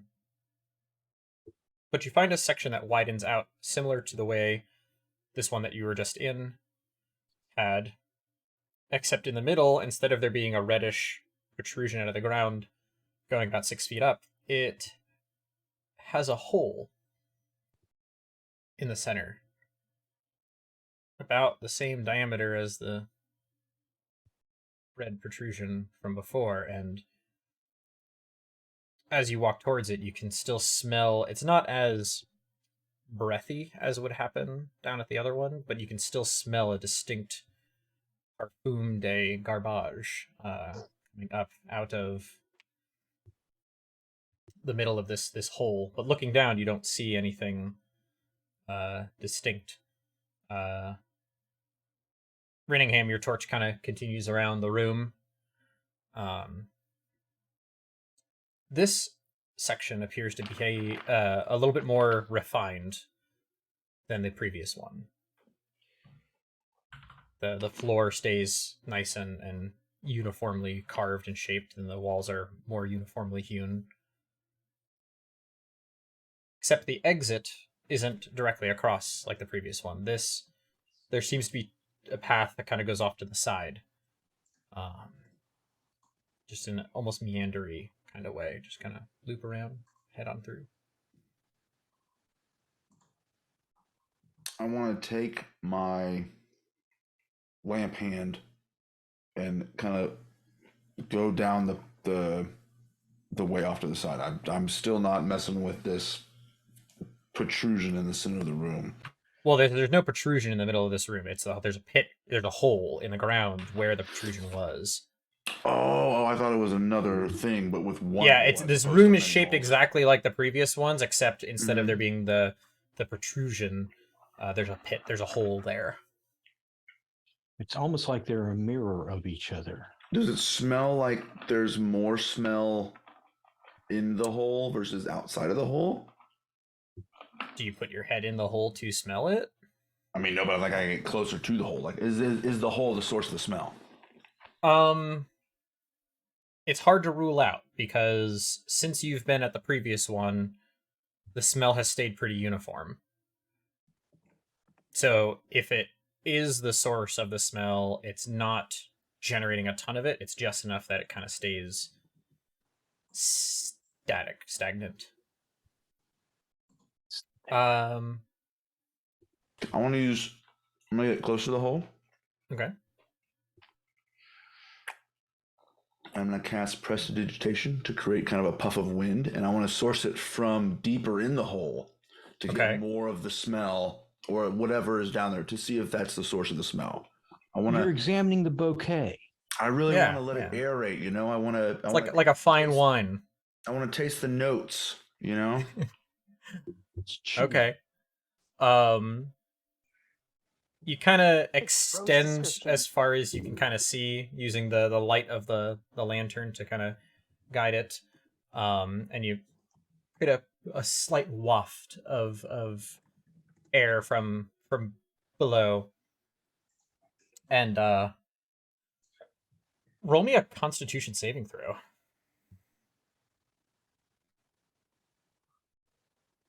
Ooh. Constitution saving throw. Now, Constitution saving throw. it's interesting that you want me to do a Constitution saving throw. What's so interesting about it there? If I was prepared in any sense of the word. Oh, damn it. Okay, never mind. All right, here we go. Constitution saving throw, which man, come on. What? I feel like I have advantage somewhere in my abilities. I mean, No, I don't. you could have delaying given the yourself inevitable. some like bardic inspiration or something as It's too late now. It's too late now. Yeah, I'm you just, could I'm have. just delaying the inevitable at this point, and that is a solid 5 for a It's better than nothing. So this waft of air from below, waft or waft. felt the Least. same. So It's the same I'm just thing. gonna say yes. It is the yes. The yes comes up out of the Now none of you are sticking your heads like directly over this, but the smell definitely increases in the space for a moment. Ooh, thanks. I'm trying to think if Renningham has an experience that he could relate to for what he's about to experience here. I don't think he does. You get a smell that is some unholy combination of burnt hair, burnt almonds, sour, sickly sweet sour honey, all kind of conglomerated together.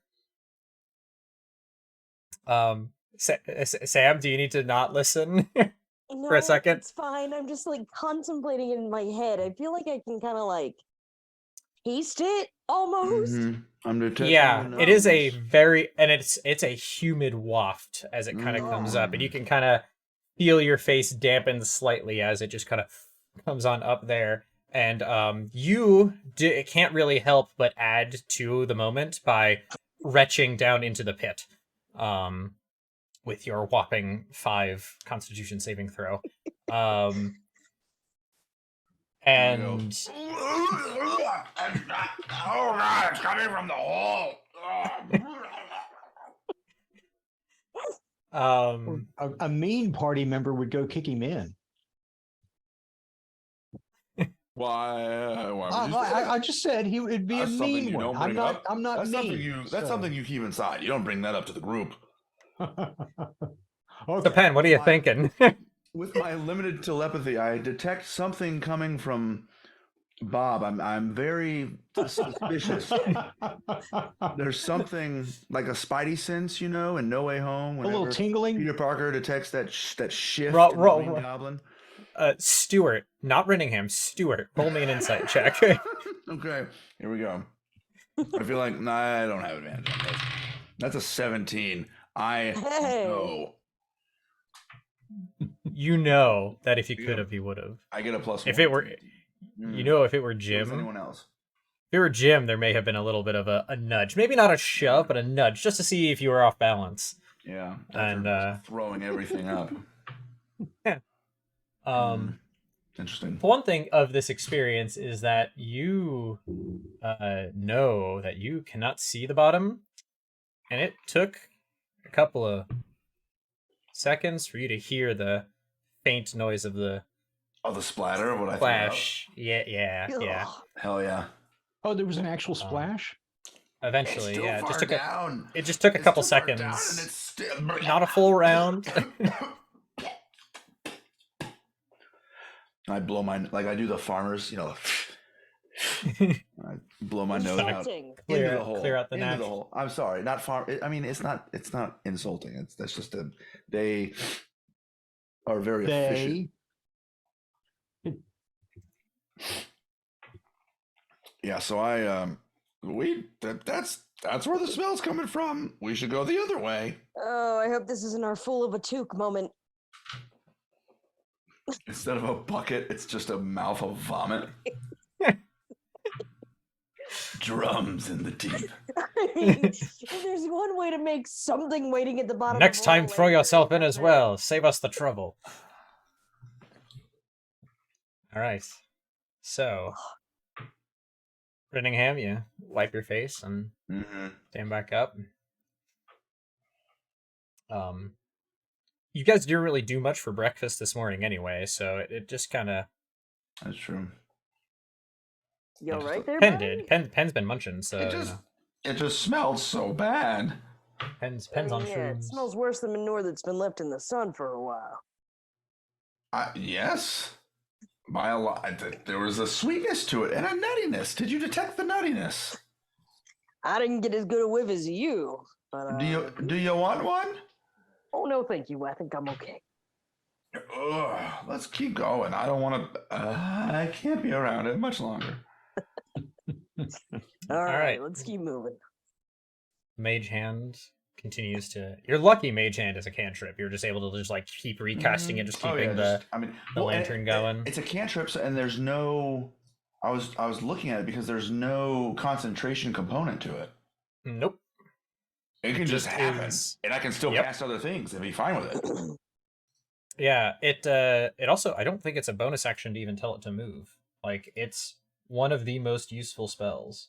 Oh, you use your action to control the hand. Okay. Yeah. But I can still do prestidigitation. I can still do guidance. As long as you don't move it, yeah, in that same turn, because those are spells. Well, That's an I action. mean, Yeah. If we're in, These semantics are rotation. important. They are. I'm saying, but we're not in rotation, so there's no reason we can just do things. So, if we were in combat, or if we were in initiative, then I would need to be concerned about doing other things. But all I have to say is I'm glad you're taking initiative in researching the pits. I don't like that. okay. It was more about the joke on initiative, but anyway. Yeah.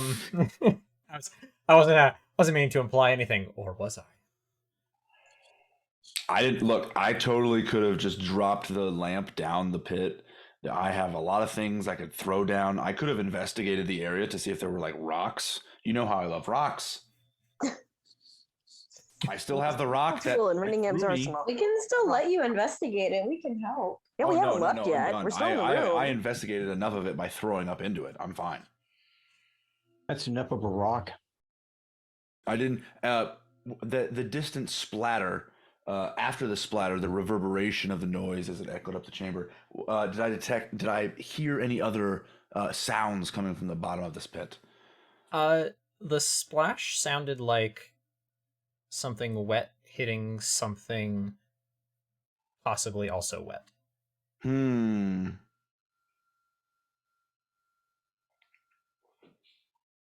Gross. I'm still going. Still moving. I don't like it. Wet pits. Gross. There's only a few wet pits I like, and Chlor, those. I half need as you to well roll as- me some percentile dice, please. You see where I was going, Sam? I was like, half as Yeah. well as they I wish I deserve. didn't. Oh, I know exactly where you're going. That's why I said, Chlor, roll me some percentile.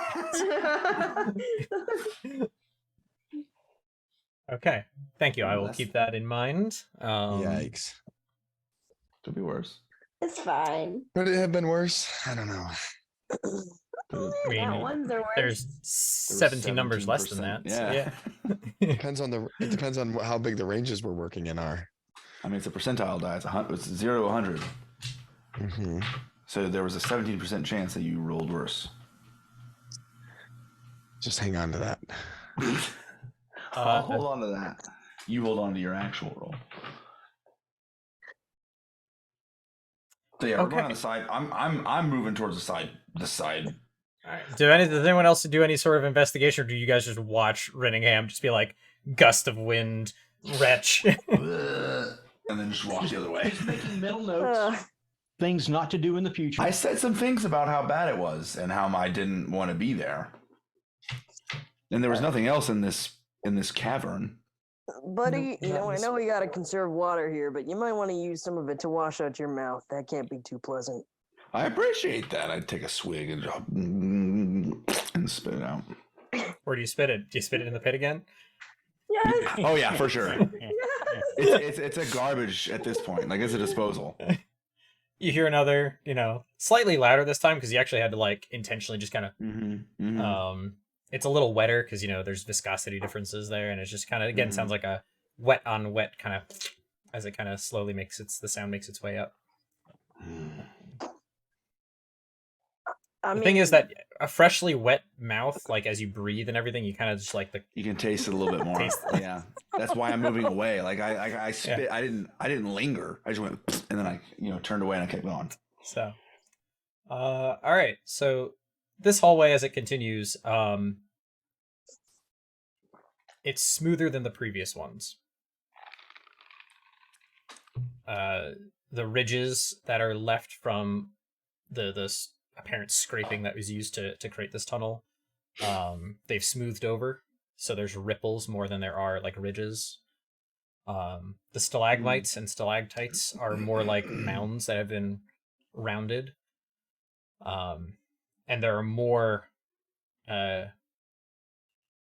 pits in the walls and in the ceiling as you continue down, and the walkable space is slightly narrower, as there also appears to be sections where dirt and material has come out of the ground for another pit or hole on the side. But as you continue, there's a distinct lack of the skittering noises that you had heard before. Can we hypothesize that these pill bugs have a sense of smell? They seem to be afraid of the light, though, because with the lamp, the closer it got, the further they moved away. Clearly, they don't have a very developed sense of smell because, yuck! I mean, they were all in that other mount thing, which didn't smell as bad as the pit, but still smelled pretty bad. It didn't smell great. And you'd think if something could smell, they'd want to smell good smells, not bad smells. Although maybe bad smells smell good to the smellers that can smell bad smells, and they like good smells. Either way, I don't want to be near the bad smells because I can smell good smells. It's true. It's true. All I can say is that trying to make sense of that dialogue really stinks. There's a certain smelly smell that smells smelly. Oh. All right. So I this know hallway it's a bad just joke has... when I hear one. I can smell it on you. This is going to be a good bridge into the next moment. What, we're crossing a bridge now? As you move through this next section of tunnel, the smell doesn't continue. It doesn't get worse, but it doesn't get better. It kind of continues, and as you go further and further in, the soft ripples in the ground, you begin to see that some of them have little trails of moisture on the inside, kind of going sideways, like ribbed, like as if these were carved in a direction where there's kind of like ribbed ridges in the floor. Now again, they kind of have to meander a little bit for where these other little pits and stuff have popped out. But there doesn't seem to be the same airflows and things that seem to happen when you're near those circular big ones that are in the ground. Is it? I noticed you say there's like a trail of moisture. Yep. kind of going like Can left to I- right across the room, and then a couple more steps up. There's another one. Is there enough moisture to kind of like swipe your finger through and feel it? Okay, yeah. If you go, you can kind of Yeah, the dirt of the floor sticks to your fingers. sure. There's a slickness to it, but it's very faint. Hmm. It doesn't Is there any burn your kind of fingers or smell? anything like that. Yeah, no. Is there any Um, kind of smell? It smells similar to the. It's a lighter version of what you just had, but it's stronger than the rest of the air around you. So not Mhm. not enough that you need to. But it's definitely reminiscent of your. Mhm, Oh, I want to use Mage Hand to bring the lamp a little bit close, and I just want to kind of go Yeah, over the more you touch the keep flame. the more you keep playing with it, the dirt starts to kind of roll up in your fingers and stuff like that. Mhm. And then it's just kind of like you make little dry, wet balls of dirt. Is it flammable? Yes. So you're just gonna like Yeah, just put it get in close the- to the. I mean, I have a lamp, which is Yeah, an open yes. flame. I'm So just you gonna just go a like bit toss close it to in. I mean, it's on my Um, fingers, and I just kind of, like when you have Germex on your hands, and you. Oh, you okay, touch the okay. flame. Yeah, no, it just kind of. Oh, cool! So I'm gonna take the lamp, and I'm gonna take the open flame. And I'm gonna touch it to one of the trails, Oh boy. Okay. and see where it goes. Why? See where it goes. Where does it go? He already said. He already Just one of committed. them. He So committed. yep. So he just takes his torch and he just like, oh sweet, tilts it in the way, just basically face down into one of these, and you watch as it starts small and just kind of like trickles out the sides of where the Mhm. lamp was before it goes up the side of the walls and into one of the tunnels that's on the side, and the other side continues and does the same thing, but it also kind of finds a trail up some of the ridges you hadn't really seen and paid attention to, and then you find another one that goes up towards another pit and hole, and the smell begins to become more prominent again. Oh no! Ew! I As, didn't want that. and then you hear And the scuttering.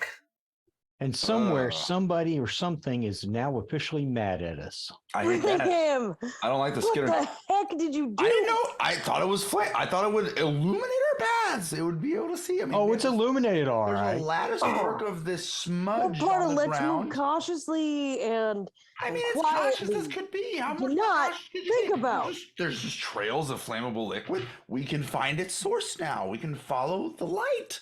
Every few seconds, it catches up to another spot and just kind of like trails off into one of these. Some of them you can see actually go towards the ceiling where this material is slick enough where it's not dripping, but it's sticking and just kind of burning up the side of the wall. And there's like now a glowing circle in the ceiling. Yeah, like how Um, much light? I'm is going to what's- propose maybe we should just turn around and walk the other direction. Well, it's back towards the pit, Yeah, which is not on fire, so that's a good thing.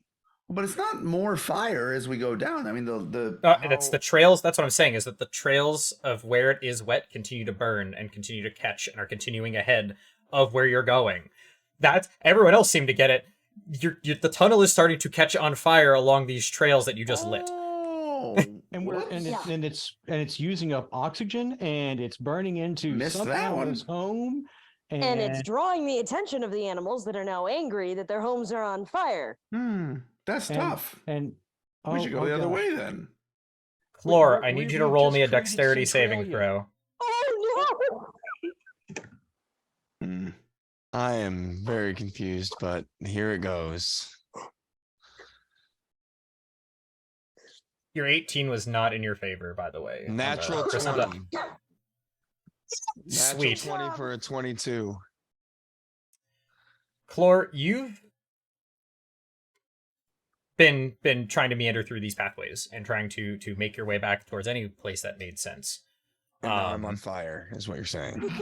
Well, you happen to notice it starts with a He sees There's a a light sound. in the It's a distance faint that he can popping. notice.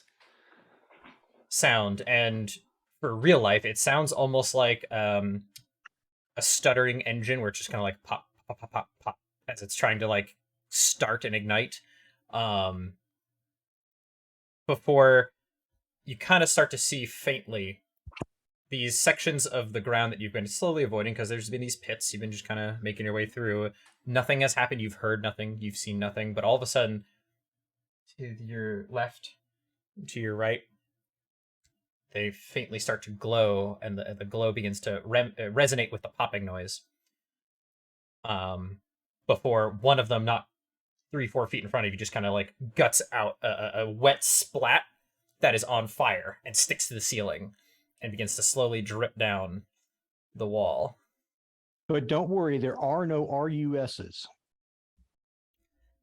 Um, I don't think they exist. they're coming from it's coming from the floor, from where I'm standing. It was kind of like a pit off to the side. You've been kind of meandering a hallway similar to theirs, except instead of being wary based off of seeing scuttering pillbug-like creatures, you've experienced no life. You've been walking these tunnels for who knows how long at this point. And I haven't had the sudden urge to light things on fire. Interesting. Okay. Not everybody has the same impulses. I mean, some people are just natural explorers. They're curious about the world around them. So if I mean- if that's happening, which is the same thing happening where it's kind of going down the tunnel in front of me? Like, am I seeing this happening in front of me? Or behind me? So that's Is it like it's continuing further behind you as well, but it is starting to show up in some of these other spots, and it's popping and making like sputtering noises as you see the glow kind of, and then more wet burning gunk just kind of pops out of the ground and either splats against the wall or splats next to the pit. The whole I'm natural instinct would be whatever direction the flames are going, I'm going the other direction because I'm thinking it's like coming after me. So like, is it progressing down the hallway? Like you were just describing it with them, like, is it lighting the So short answer is yes, but it's kind of sort of going. Trying to describe this without giving all of you too much information. I'm realizing that there's no way to avoid this. So for you, Clore, it's starting slightly behind you and beside you. Yeah. And you can see it starting to progress forward in front of you. But it's not starting on the ground. It's starting from these holes and spewing out into the ground. And spewing out onto the walls. For the party, they started it on the floor, and it went towards these things, into the holes in the wall. And it continued to spread and go into the holes in the wall. And some of them are starting to glow and starting to do things. So if hypothetically the party and Clore were on opposite sides of a long tunnel, completely changes the encounter I had in mind. You've basically created a situation where one side has the ground on fire and is starting to ignite all the things. Your side, Clore, has all the sputtering and fireballs being shot down at you. Right. And is slowly going to start moving in the direction that's towards the party that is also slowly bringing fire towards Clore. Shot down on you implies some kind of intentionality, like someone wanted this to happen. I don't think anybody wanted this to happen. So I guess what I'm saying is, if I'm seeing fire in this area and it's moving in this area, I'm gonna go that way and try and beat the fire down the hallway. Yep, base. Okay, that's what I was expecting, but almost as if something is chasing me that is on potentially fire, gonna burn me and kill me. Right? Yep. Natural survival inclination of I begin not wandering through the hallways and now running through the hallway that I'm in. Yeah, as the sections next to you begin to start glowing even more and just sputtering. I need you to roll me another dexterity saving throw. Not a natural 20, but a 12. Okay. So as you are running through this tunnel, the one thing that you are grateful for as these balls of gunk just kind of splat around is that there's a faint glow right before they pop. and you can So I can hear see. them as they're getting ready. But as you are sprinting, full round movement, Yes, for sure. there are more and more of them continuing, and you can feel the heat emanating from behind you. And you take a glance, and you can see that some of them are now no longer just spitting. They're kind of just like, there is flames just kind of like sputtering in and out of several of them. And so the hallway that was pitch dark before now has a pretty steady glow You're welcome. There's as you are everyone running can see full now. tilt down Yeah. this hallway that is suddenly on fire for you. On fire, illuminated. Violently illuminated. It's all in the marketing. Yeah, so I've abandoned all perception and stealth and any sort of careful movement, and I am just full movement action and movement going. It doesn't take long for you as you sprint to start feeling things nudging against your feet. And as you start and you look down and you can see that there are things trying to give you some berth as you run, and you are staying only slightly ahead of them. But there are starts off as a few, then it turns into a couple more, and then it turns into a dozen, and now there's you stop bothering to even try counting as you glance around and see these small carapaced creatures. They look kind of like pillbugs. Of the and with the glowing lights, you can see some of them like shimmer in different colors, and it's like if you weren't being chased by giant fireballs coming out of the ceiling, it might be cool to actually look at one of these as they are trying to slowly and are slowly creeping ahead of you, but they are trying to give you some berth. Just occasionally you feel one nudge against your feet. I feel like I'm doing like need- the Captain Jack Sparrow like crazy run down the beach like basically, but instead of it being the natives that are chasing after him, it's like those little rock crabs that help him move the boat kind of thing. Yes. As they Perfect. just scuttling around, and some of them are kind of pulling over each other as they are fleeing, and you see some of them as they are popping out of the mounds are just getting like blasted, and they're on fire and just kind of stick and slide, and it's just this hallway is beginning to just kind of pop and glow more and more. I need anyone in the party who's down watching the slow flames just kind of like go into these tunnels. Just roll me a perception check. All right. There's no reason to really. DM, that is a 23. Perception I'm checks. useless today. It's a 7. Theo, you've begun to notice something a little particular. The rest of the party, as you guys are kind of watching this, you continue to see the trails of fire move up the hallway and then branch in to some of these holes. Theo, you're the one who's beginning to notice that some of the holes are glowing, and the trails of fire are starting to actually come out into the hallway from the holes, not the hallway into the holes. It's starting to all kind of start happening simultaneously, and it's happening further and further out. But looking down the tunnel,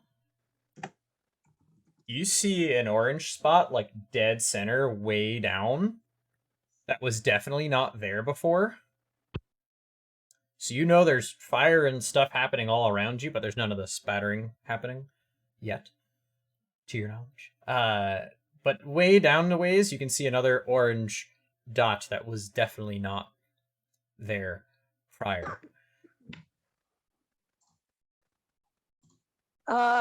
Guys, there's something new here. I mean, there's things that are, poofing all around, but there's a big old orange something or other right there at the bottom of the hallway. Maybe we should move? The ground beneath Rinningham begins to feel slightly warm. And as he looks around, you can start to see through some cracks in the floor, there begins to be light amounts of a steam.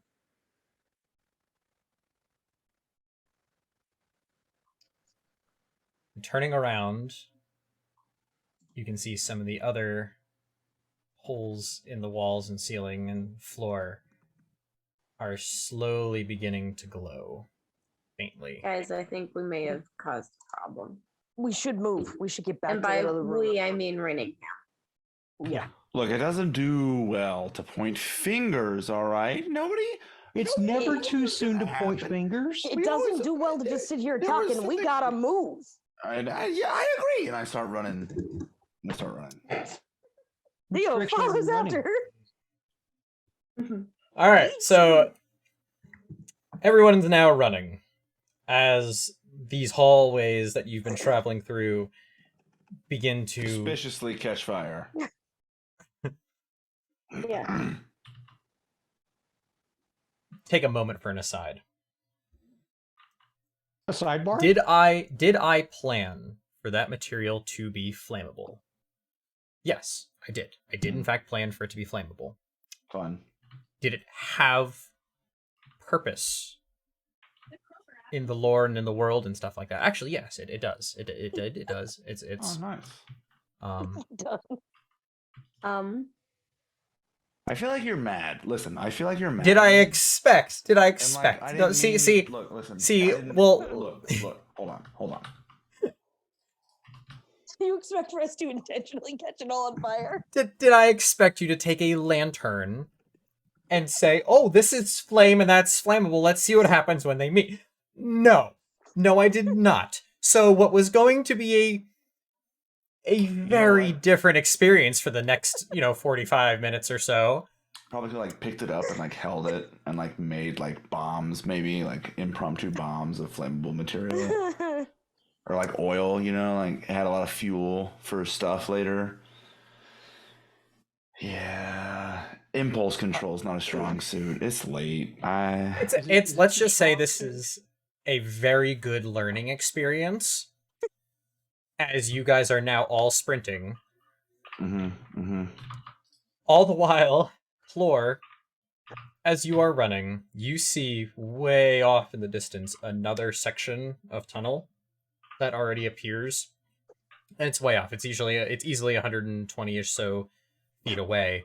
That appears to also have a faint orange glow to it, not unlike the one that you are currently trying to violently outpace. Okay. Am I outpacing it though? Is the question. I side need of it, you obviously. to roll me an an athletics check. Sorry, an athletics check. Are you sure you don't want acrobatics? I am very sure I do not want acrobatics. I am 100%. You want my -1 athletics instead of my I +2 unfortunately you are. So that is okay. That is an 11 -1. Okay, so Even that is a 10. It's an 11 minus 1, Doug. Yeah, it's not a 10. It's Sorry, 11 yeah, minus you know one. I knew what I was trying to say. Look, I'm It's a trying natural to. 11. It's a natural 11 minus 1. I'm trying to put together in my head the mechanisms of what the fuck to give you guys as you are running through this as I go. Because no, this was like many things you guys have done to me in this campaign in the literally 16 sessions we've had. There are things you guys do that really are outside of the realm of what I expect. I'm not saying that I'm upset because I genuinely am not. In fact, this is very entertaining. It's more just like well, shit, now I have to come up with something for that because I planned for a bunch of other things. I really did. And, Doug, yes, and. But this is one of those like, okay, so, Clore, you are not really used to this level of running. This is a little different than just, your long walks and travels. You take, you have to run and move quickly here and there in a combat situation. The air is getting hotter. It is getting more humid. It is Oxygen is getting beginning to thinner. get pungent. The oxygen is getting slightly thinner, and you are beginning to feel it take its toll. You haven't taken any points of exhaustion or any points of damage. However, you know you need to keep moving and keep moving hard. Okay. Are we And you gonna said die I again? can see The glow. in Another front of me? faint glow, good 120 or so feet out. However, you are doing a full, if you're doing a full move action, which you're sprinting, so yeah, that is 60 feet per round. So you're going to be able to start getting much closer. The problem is that it's definitely reddish, fiery glowiness. And Can I unfortunately, see while Sorry. go ahead, you go. I want to see how far I can see 120 feet. There's a reddish glow in front of me. Mm-hmm. Can I see the end of that reddish glow? Like, is there another side to it, or is that also deep? Right now, based off of what you're dealing with, the light that's coming from behind you, the extent of your visual abilities, no. Unfortunately, you're too busy running to try to discern what's taking place up there, other than oh shit. Okay. So then that's when I start yelling. Okay. Out of fright. And that is when I start, and I just keep going because I got nothing else to do. All right. So we'll circle back to Clore. The rest of the party, you guys have begun your sprint down this hallway as the glow begins to kind of form out of these holes, some in the ceiling, some on the floor. And you can hear a gurgling out of each of these. It's not the same sputteriness as what was taking place for Clore. No, these have a more guttural noise as they jet out a plume of gunk behind you. And it's not always on fire. Sometimes it comes out just wet, and then a couple seconds later it ignites as it touches something else, or something else touches it that is flaming. Are you guys just literally turning around and just sprinting back down? So Reningham's in the back and everyone else is kind of just forward? Okay. I need everyone except Clore to roll me an intelligence check. Just flat intelligence check. Okay.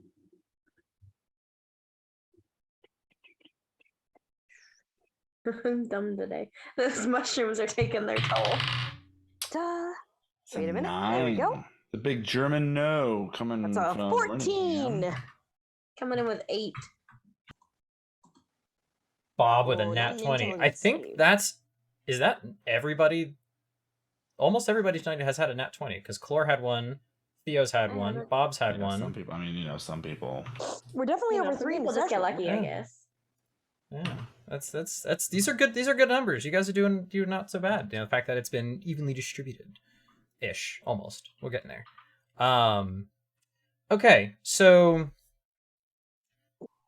as you guys are running, Bob, you come to the sudden realization that up ahead is a room that had a giant pit in it with a wet sounding bottom. Oh no. I'll bet that could become you're- a fountain of fire, couldn't it? You your sense of urgency, out of everyone else's, there's still a sense of urgency. Obviously, you're being chased by fire. Yep. Yours, however, has a particularly distinct extra flavor of oh shit. Yep. Things are about to get really bad. All right, I'm gonna now have to start doing some opposed rolls to see how well statistics like you guys. Statistics don't like us. All right, Statistically, they do, though, right? Renningham, Mm-mm. I need you to roll I me don't think a so. dexterity saving throw. Oh boy, that sounds not great. 16. Okay. pretty So good. you are the one who's closest to the bulk of the fire. The rest of the party was not as close to it. They were behind you when you ignited everything. So now they're in front of you. Everything was ignited. When everything was ignited, who ignited it? No one knows. I'm gonna let you.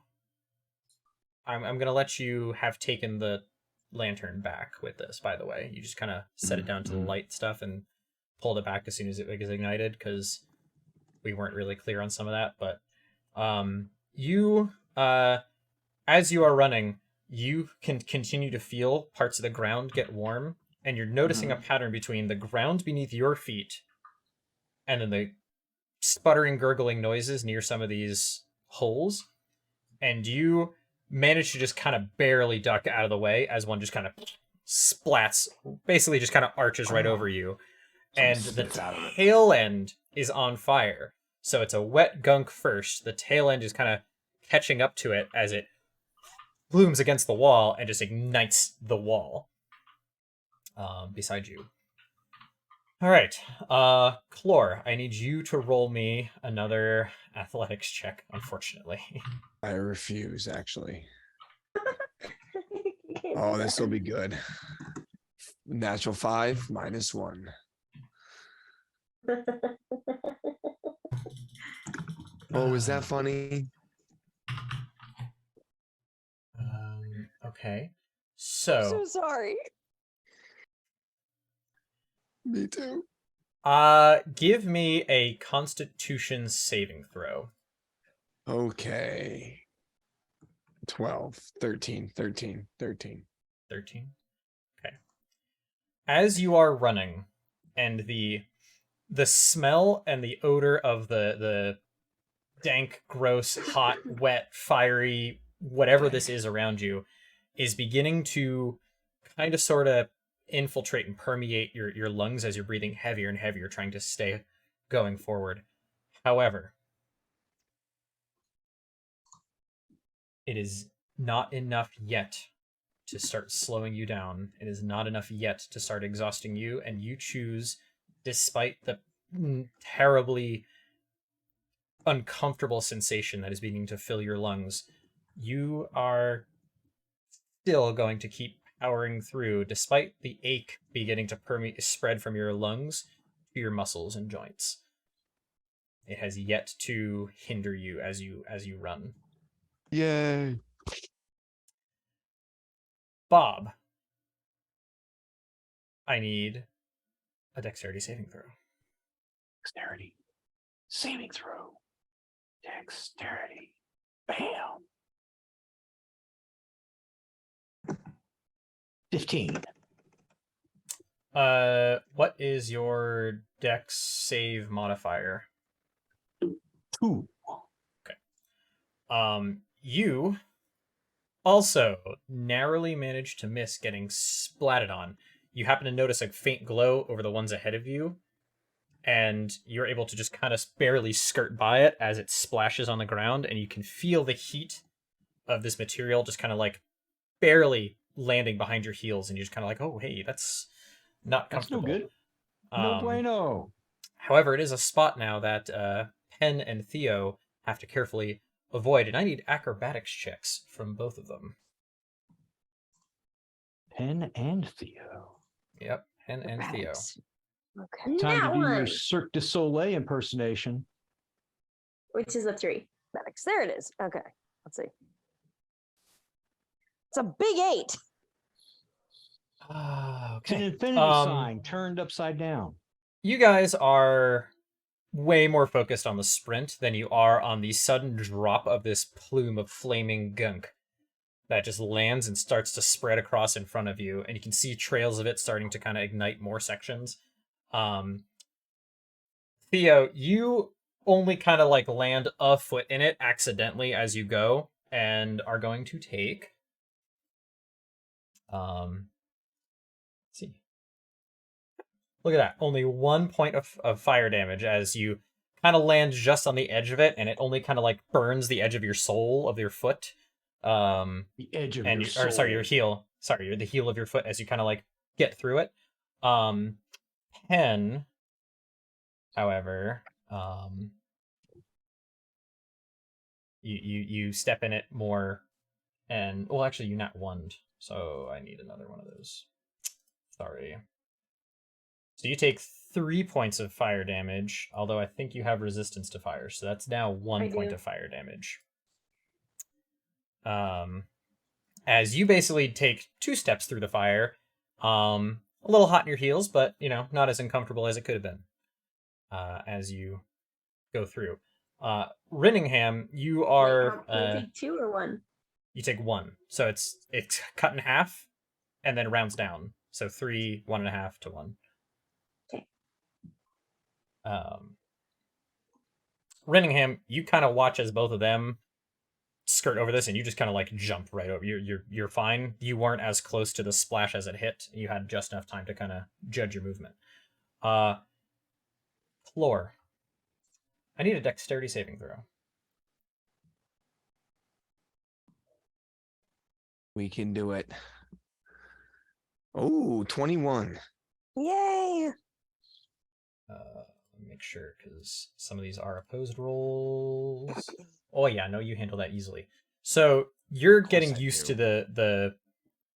You're starting to pick up on some of the patterns on the edge of your vision as more of these insects kind of pile out of some of these pits right before they pop, and so you're kind of starting to skeeter away from them just as they're going off, and you even begin to notice that some of the bugs that are still trying to like get around you and stuff like that, they're almost now picking up on the cues, and as you move, they're kind of scurrying behind you and keeping trail as more splashes and stuff kind of like catch some of them on the side, and you see them just kind of like curl up and burn.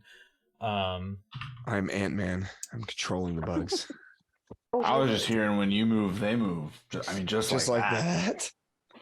Behind you, however, you're beginning to hear a whistling hiss type noise. Oh. And as you look behind, some of them are slowly the fire is slowly like controlling more and more of the hallway, and not all of the bugs are able to keep up. And you kind of hear them as they're catching. Oh, the Sorry. carnage. Hello, Sorry. buddies. And they're all Um, sentient just to make it that much more fun. Okay. Anthony, no. Bob, Man, can you roll I me just some keep going. percentile dice? Sure, I can do that. Let's see. Because you just gave me a horrible idea. No, don't do this to Damn it, me. Bob. Don't do this to us. 17. Okay. So, the main chunk of the party, you guys, Oh, as boy. you are running, see up ahead the archway that kind of was the entrance to that larger room. Bob being the furthest up ahead. Can you give me a perception check? Sure. What do we see? Let's find out. Hey, not right now, Kitty. Hang on. We gotta do a perception check. Yep, perception. That is a 9. I don't see anything. Do you No, see the unf- map? Say map. It's right there. It's right there. So you are, as you are running, you are not really able to readily track whether or not the glow on the walls as you're approaching this archway is the fire behind you generating a glow, or is the room in front of you glowing of its own accord. But you are now only about 30 feet, and the rest of your party on your coattails, you guys are only about 30 feet from that room with the pit that Renningham puked down. Oh, it's gonna be fun. We're gonna blow the top off this mountain. Yeah, it's not a mountain, but you know. Clore, I need you to make another. Actually, in this case, it's going to be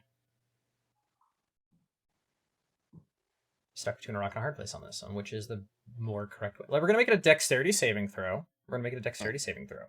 Okay.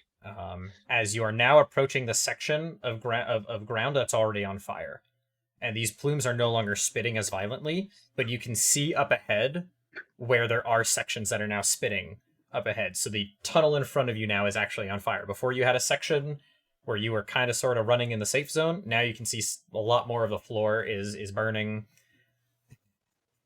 And how far ahead of me is on fire as well now? Can I see the end of that? Do I have any visual on any of my compatriots here? So the way that the fire has been moving, and the way that your party members have been moving and actually managing to succeed on the rolls, they are ahead of wherever the light sources are. So unfortunately, they are effectively obfuscated by the sheer amount of light and fire that is being pushed into this tunnel. It's only about 15 feet wide.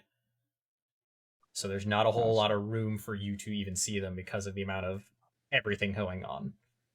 Do I see the end of the light in front of me? Like, do I see? You can see a dark circle. Hard to gauge how far it is. There's a lot of fire. The ground here, like, you can see there's trails. There's places you can move. It's not like you're going to just automatically always be burning your feet as you run. But you've also noticed, at least for this stretch, it's a little less explodey. Oh no, I'm burning my feet as I run. So you're just gonna go hell or high water as fast as you can. Well, go no, for that extra was distance. that was a natural one on my dexterity saving roll. So Okay. I will also need a. You know what? We're not gonna. No. No. I thought better of something. You're a kind and as merciful DM. as you take 6 points of fire damage. okay. It's going great. Do I? It's a great idea. At least you guys didn't cost the lives of millions or anything. Well, here's my question.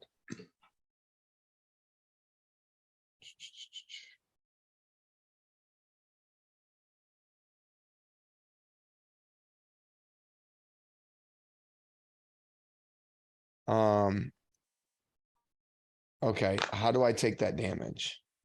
You said it's fire damage? It's fire damage. Am I like falling, or is it just as I run I step in the wrong spot? It's just as you're running, you basically just step in the wrong spot.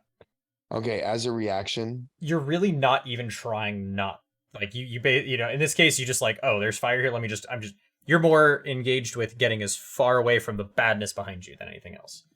So, what is your bonus action that you were thinking? I just feel like 6 points is kind of a lot right now. Yeah, so as a reaction, can I absorb elements and take half that damage? Yeah, you can. Sick. So yeah, you only take 3 points, and go capture some incoming energy. Blah blah blah. You have resistance to the triggering amount of energy until the start of your next turn. Right. So there's that as well. Right. I feel like that Fortunately, might you help use this because I as a don't- reaction on your turn from damage that you took, so I will let there be a bit of a lag time with some of this because you're not actually in combat, which is kind of how the turns really function. So an argument can be made that next turn, when we cycle back to your movement, depending on your roll, we can have the damage. Well, we'll see what happens, but that'll help. Precisely. So Precisely, we will definitely have to see what happens as you guys are setting this entire tunnel on fire. I am so far behind. Birmingham. I'm not gonna make it. But okay. I'm sorry.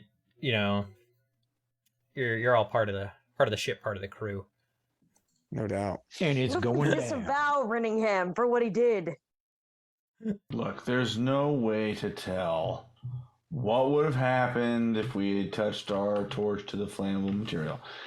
Because, like, maybe it didn't. I wonder how the party would have reacted if they knew Penn caused the train wrecks. Oh, it would have been terrible. At least for Theo. He wouldn't have been with you. But yeah, no, Theo's not happy with Renningham right now at all. Yeah, definitely would have Theo's derailed intelligence modifier the. may be a solid 0, but even he knows what happens if you touch fire to something that's flammable. Okay, now did he To be know fair, that it we was didn't know it was flammable? flammable. I mean, We saw him. this flick Well, no, things he open did. and know it that went this was poof. premeditated. Yeah, We he saw him flick had the it on his flames away fingers. and it went poof. Yeah, it quickly ignited and went at like. Oh, okay. Like I he missed- yeah, I he made a missed that. So it was- description of like if you took hand sanitizer on your fingers and you kind of like go into a candle, it'll quickly Oh, like okay. whoosh. Like had- It slowly. went poof, and that's when he decided what'll happen if I touch the open flame source to the water to the liquid Okay, itself. okay. Well, that's Mhm. premeditated then. Yeah. Oh yeah. No, there's no. I don't know why we're like judging here. Premeditated. A little aggressive. It was a first degree arson. Okay, you laugh. just but love- I literally just- proofread a warrant for arson today. It happens, man. Yeah. I just love that the whole point of today's session was to get Chlor back with the party. And we're Now gonna you're kill him in the burning him process. alive. And now you are setting him on fire in the process. Without even We're knowing running that down he's this hall, there. and everything smells like smoked ham. What is going on? Yeah. All right, DM. Sorry, we derailed. Oh, you did more than that. There's gonna we need to come up with a term for flamey tunnel. Like it's derailed but worse. It's, Um, Flaming I- tunnel. it is Centralia. That is the name of this town now. Centralia. That's right. It's the Great Centralia Fire. Oh no, we're beneath a mining settlement right now, aren't we? Or we were at one you're- point. Well, it beneath used part to be of a the- mining settlement. Then we came to town. It wasn't just a mine. It was a whole foundry, and you guys are like deep beneath it and everything. So it's Yeah, it's we're Yeah, gonna this be could be really very, popping. very, very, very, very, very bad. It's fine. it's Okay, fine. before we run into anybody when we get out, we got to get our story together because we're pursuing arsonists. We're not the arsonists. Are we still running? Oh, what about Yes, that? you are still running. So, as you guys continue to run for your lives,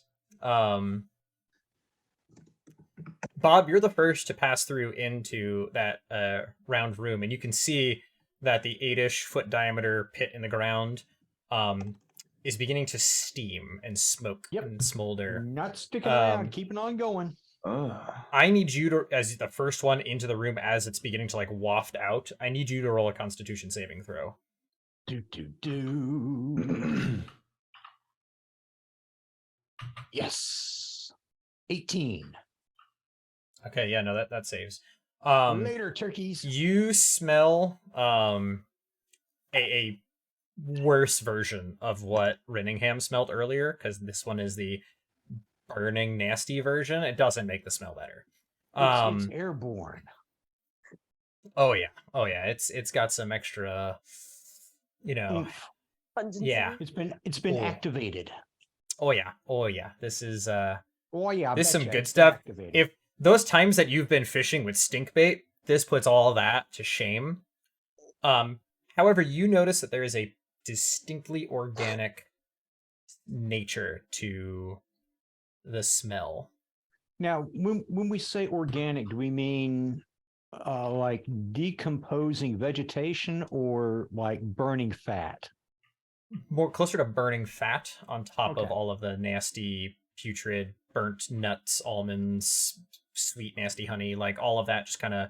There's even like a slight overdone caramel where you're burning the sugar, and that's a very potent. It's a smell among smells. You have not smelt something like that probably ever, and you were in the sewers. This takes that to a whole new level. Gotcha. But you are running through this room as you're like, you timed that breath wrong, but you're keeping moving. Gotcha. As Theo and Penn pass through the room, I need them to also make Constitution saving throws. Roll high, big numbers. Roll high. Oh, I Maybe think you might needs a have new pair of jinxed me. shoes. What's a 19, DM? Big money, no whammies. Big money, no whammies. Nope. 10. Penn, you also just time your breath terribly. Theo is used to the athletic activities, so his body is just more. His breath distant between steps, like it's further than yours are. You're not athletic, Penn. It's just not in your nature. So you took a breath literally as the next waft of stuff came out of the Oh no. ground. And you have to stop for a second, and you've learned that the mushrooms turn brown after you eat them. They do. They just they hit. Apparently, stomach acid makes the mushrooms that you had for breakfast turn brown.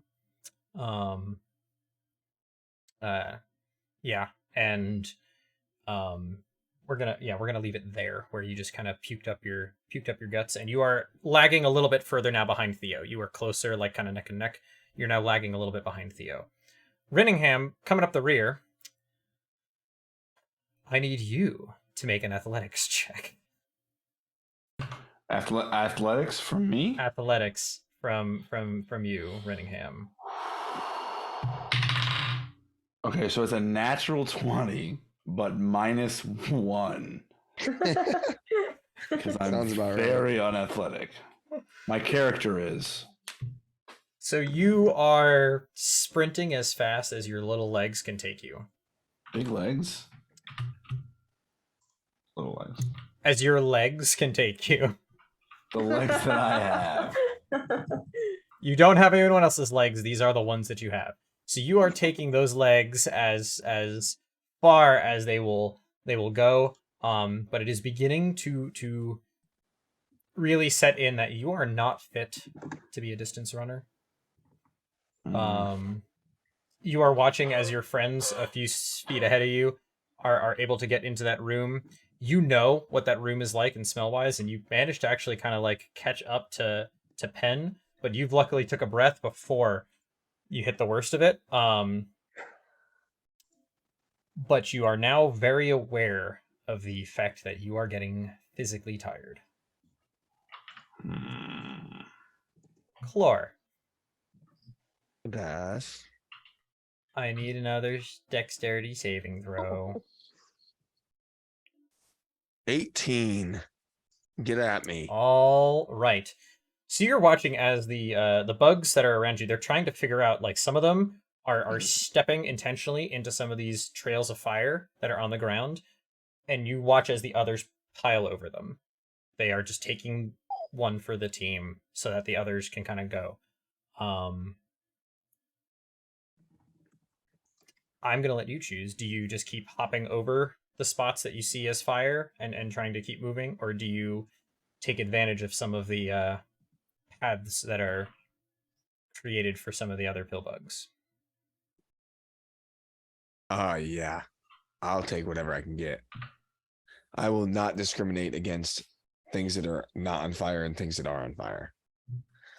Okay. As you continue down this hallway and are sprinting as fast as you can and trying to make your way through, there are sections where the fire is just thick, and you watch as the bugs in front of you just kind of create a small bridge, and you can feel the heat underneath your feet as you just kind of also feel the distinct crunch, not unlike large cockroaches just beneath your feet as you it's slightly larger than your foot is, each one of them, kind of, it's just a distinct squish. And you keep on going. However, the pill bugs are now giving you slightly wider berth than they were before. All right. Let me know when I can see the end of this tunnel with the room. I don't know how many more rounds I've got, but unfortunately, I'm trying to also gauge that as well, because you're now into the section that the rest of the party started at. To kind of get where we're going with this is like the fire caught up, and now you're I very much get it. So let's just put it this way: you're about 4 rounds behind them. We were 4 rounds away from bumping into each other. Is that what I'm hearing? No, I you mean, were you just guys were simply walking not at a lighting leisurely anything on pace fire. and stuff like that, so it'll He's probably been closed the distance between us. We would have been more. Yeah, it would have taken a couple of minutes at the way you guys have been traveling, but yeah, now at the full sprints, the full tilt, screeching terror of fire and flames and brimstone. Yeah, no, unfortunately, Kalor is 4 freaking rounds behind you guys, as the hallways continue to, burninate. Burninate. Technical term. Penn and Rinningham are now basically closer to each other than Theo and Bob are. So, Bob, as you continue into this next section, you're back to where the ground is a little more rough-hewn. It's not the same smoothness that had been developed before. And the sounds that are coming out of these holes are less wet and gurgly. You can still see that there's glowing kind of coming from them. But instead there's more steam and smoke, and it's a very distinctly pungent smell, not as bad as what you noticed before, but it's in the same realm of grotesque. Does this steam smell like water or some type of flammable liquid that has just become a gaseous state? More like there is something burning that has vaporized something that has moisture in it. Okay, So cool. it's more water-like than it would be like, oh shit, this whole room's gonna blow. Right. Yeah. Which that was is, the I know that's what you're going for, and yes, it definitely looks with the smoke that's also kind of mixed in with it. Okay. If it was gonna blow, you would have expected it to. So It's there's scary, but not as scary as it could be. correct. Okay. Not as scary as what that room is going to be by the time Chlor gets to it. Chlor, I. We'll see what happens, Chlor. Yeah. But you are noticing, Bob, that as you continue down the hallway, the glows are becoming fainter. Yay! I'm making good time. I need Theo to make his next athletics check. Okay, athletics. I don't mind that. Athletics. I know you don't mind it, That's but that's the way a these 9. stats were okay then. Yeah, it's a After the +4 because I have proficiency in athletics. That's great. that is true. The as much as you have an affinity for nature and the things that you've experienced last night as you were just chilling out and watching the mushrooms kind of do their mushroomy things, you think to yourself, this is a pretty cool place. Oh, it's not cool anymore. I don't like it. I don't like this place. No, you are distinctly no. reminded of like, hey, upstairs, the outside world where the rest of real nature is, that's a much you might even want to go back to the Bloody Shield and just where all the people are all the time talking constantly. Because now your lungs are starting to hurt a little bit. Just a little bit. Yeah, Just a little just a bit. bit. It's not about the sprinting, it's about the everything else that's going on. It's in the air, it's in the things, and you're starting to feel that burn just a touch. All right, Rinningham and Penn, I need both of you to make athletics checks because the smoke is still and the steam is starting to still billow out of that central pit area. God, Penn. I also rolled a 3, but my athletics is -1, so it's a 2. I need both of you to make Constitution saving throws again. For Penn, it's it's the second one in a row. 5. 13. I got a 5. Okay, so Penn, you are beginning to really distinctly feel the have ache small in your lungs. body from all of this. You are otherwise unhindered. However, Rinningham, that last plume, you thought you timed it right as you were leaving the room, but you didn't. got You me. caught it right as it was and it fills your lungs. You feel it in your hands and in your feet and in your fingertips as it just this nasty, burning, tingling, gross everything, and you just retched like 3 minutes ago. You don't have much to retch again. Your body begins to just kind of rack with pain. I need to quickly actually see what the penalty is of what I'm about to do to you, because if it is what I think it is, this is not going to get fun. Because I'm going to say you take a point of exhaustion. As your body is starting to really struggle to keep up. I'm confused. Were you saying it was fun before this moment? I don't like what you're saying. I have to double check something though, because I don't want to actually kill you if I don't have to with this. Because again, none of this is what I wanted to happen this I way. would also like to not die. That'd be pretty great as far as things Okay, cool. Exhaustion level 1 just is just disadvantage on ability checks, so it's fine. It's fine. And that's it's only when you hit. One. But here's the thing: is exhaustion level 2. If it happens, your speed is cut in half. So just food for thought. As you get into this next section, you can see Penn, Theo, and Bob running ahead. Chlor, back to you as we go through. We're gonna get through this section. It shouldn't hopefully take much longer, and we'll call it a night because it is midnight. But Clore, I might not get through this section. 13. Oh no. was you ran it? It was athletics 13. Yeah.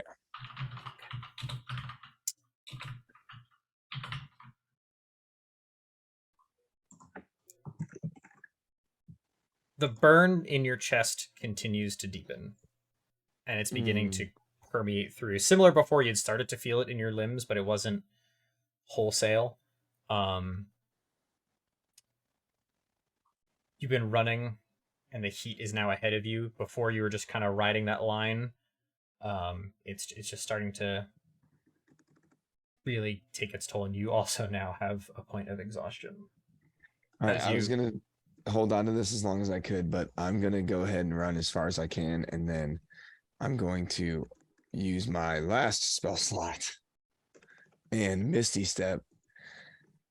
And it would have been cool if everyone in the party could have seen it, but they can't. So I'm just gonna do it and get an extra movement to try and just get as far as I can in this moment. Okay. That actually is going to help you substantially. So I would hope so. you are running. You can feel the burn, and you just think ahead of. You can kind of sort of see about 30 feet out a clear section that's not burning as violently as the rest of the ground around it, and you just close your eyes and you just jump ahead. However, in doing so, you are now distinctly ahead of the pillbugs. Love that. They're about, if you continue going as full tilt as you can, they're currently about 10 feet behind you. That's fine. Okay. Just figured I'd let you know. I've got, I mean, it's getting hotter and it's already moving faster than me and the pillbugs, so. From where you are standing now, you can see that there is a room up ahead, or something up ahead, slightly darker, so you don't suspect it's to be on fire as of yet, that you are almost at. Yeah. However, if you look towards the ceiling of that area, there is a sort of steam or smoke kind of beginning to permeate into this hallway from that direction. Oh, that's what I was saving my Misty Step for, but we'll deal with it later, I guess. Just run. Just keep on running. Yeah. Keep running. Okay. Keep running. The fact that you guys managed to not get, like, any of you managed to get a direct smattering of stuff early on. I was expecting there to be some real carnage. Collateral damage. Oh yeah. So anyway, as you the rest of the party continues to move forward, Bob, you're the furthest ahead. The air is slowly continuing to clear. It's not hard to surmise that you are definitely getting ahead of this. It's just a matter of how quickly it will eventually start to head up this direction. Yeah, we're not going to be very popular when we emerge from this. No. So there's no real checks for you up ahead at this particular juncture, other than give me an athletics check, because you've also been sprinting and stuff this whole time. Yeah, I was going to say it's getting close to time for that to start coming into play. It's just there's less of the other surrounding elements that are involved at this. Okay, we rolled a 20. Okay, yeah, no, you're doing just fine. Granted, you have, athletics is a strength thing, so you're actually doing all right. You're just like, oh, this is. You haven't had to do this in quite a while, but you're surprising even yourself how well you're holding up.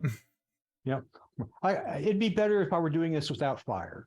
I should probably do this for physical conditioning, but that takes effort. Yeah, like on the beach, where you're running through the sand, extra effort on the legs, for proper cardio and proper, strength training on the running. No, that's too much. Salty sea air. No, okay. Maybe like running from bar to bar. Nice. Bar sprinting instead of bar hopping. All right. Yeah, exactly. Theo being right behind. Can you roll me another athletics check? Yes, but DM, does Theo happen to notice that Penn and Runningham are kind of far behind him? Give me a perception check. Actually, what is your passive perception? My passive is Is a grand total of 14. 14. So you do notice that they are behind you, but they're not like substantially behind you. They're only like Okay. 10 or 15 feet behind you, and they are still moving. They are still running. You can see that Renningham is beginning to struggle a little bit, All right. Okay. but So they Theo's are still gonna. moving. I'll roll the athletics check. I will, but he's gonna hang back just a little bit and kind of like cover his, his mouth, like cough Yeah, corner yeah. it a little bit, Yep. and wait for Runningham to kind of push him along or grab him along or whatever. But okay, He's still athletics able to check. move currently at full speed, so there is that. It's just the fact that they both fell behind. I mean, Penn still has goop dripping down their faces. They're trying to run. And now it is Penn and Runningham's turn to Oh wait, roll. that athletics check was a 21, by the way. Okay, yeah, you don't feel any worse yet. Yeah. I need Penn and Renningham to go for athletics checks. Because you guys are also, suffering some unfortunate consequences that are a little taxing on You the said body. athletics? Yeah. Unfortunately, it rides a line between athletics or constitution this whole time as you're literally sprinting down, and so we're gonna go with the 11. total. 11. Okay, so 10 and 11. All right.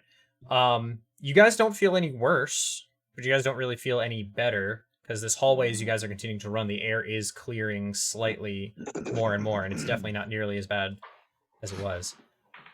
Chlor,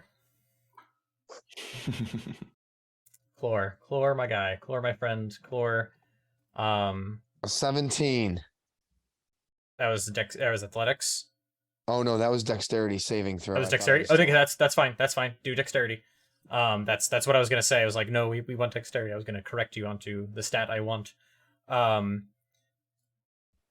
As you are running, the flames are pretty continuous now out of the sections beside you, and you get into this room that has an 8-foot pit in it, and there is steam and Yes. smoke and nastiness coming straight up. And I need you to make a Constitution saving throw as you run through it. Oh, it was on 19 for a second. That's an 11. Okay.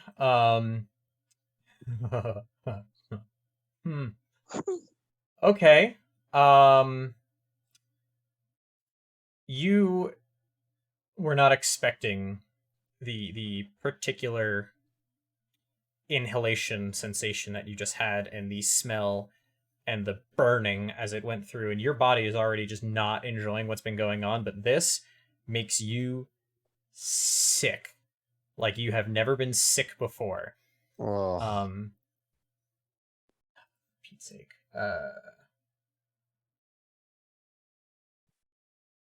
So nauseated really doesn't exist, so we're gonna have to go with poisoned for at least a little bit, as you are poisoned by the gas that is coming out of this thing, and there is a lot of heat coming with that as well as you enter into this. And you can see as you prop yourself against the wall for half a second to retch, you can see in this 8-foot pit a faint glow beginning to enumerate from below.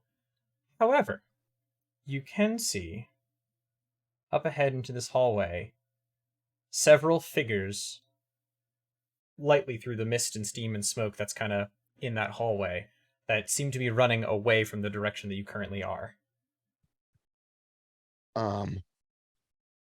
in the hall. Okay. Yeah, no, I'm going to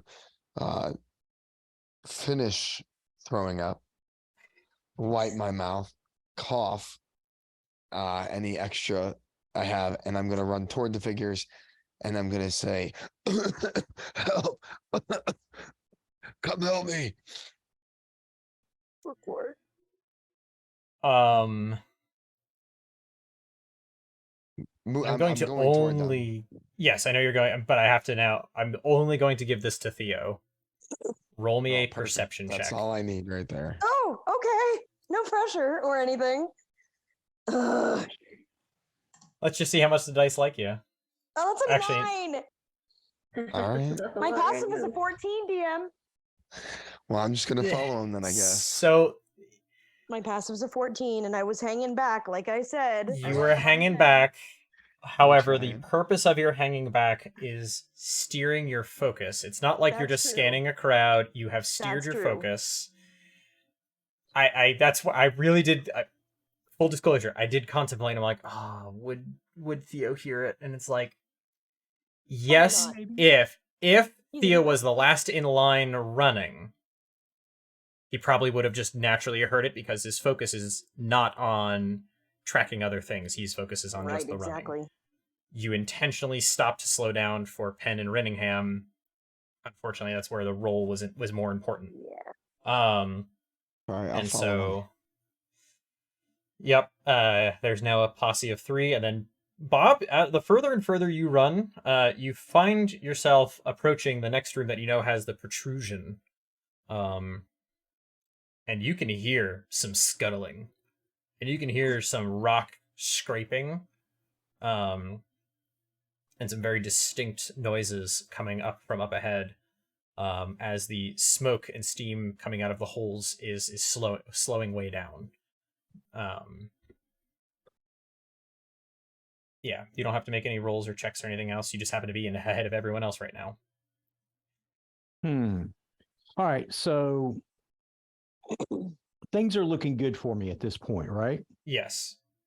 All right, I should probably assess whether or not the rest of my party is getting out at this point, since I'm at a area of relative safety. So I think I should probably like turn around, maybe do a head count, something along those lines. Just kind of observe, see if everybody's still there, or if I've lost anyone, or what's going on. All right. Just assess the state of what is the state of the party right now. Roll me In a panic. perception check just to Okay, kind of. cool. Just We're gonna reconcile some details depending on what you roll. that'll work. Oh, hey, that was terrible. That's a 10. All right. Basically, you can see behind you that as the hallway is slowly continuing to fill up with nasty air and things, you can see 3 figures further behind you than you expected them to be. Because last you had looked, Theo was kind of right on your tail. Gotcha. Now they're, Theo is back by Penn and Renningham, and they're like full 25 feet behind you. So not astronomically behind, but more so noticeably compared to where they were when you first started running. Okay. However, there is a slight glow beginning to form behind them. That you know you're ahead of it, but the fact is the glow is starting to breach into this hallway. Okay. But it looks like everybody's still making progress coming along. They're still making progress. It's definitely slower than what it was when you were from the other side of the hallway. It's just Right. now starting to be where it was steam and smoke and nasty that way.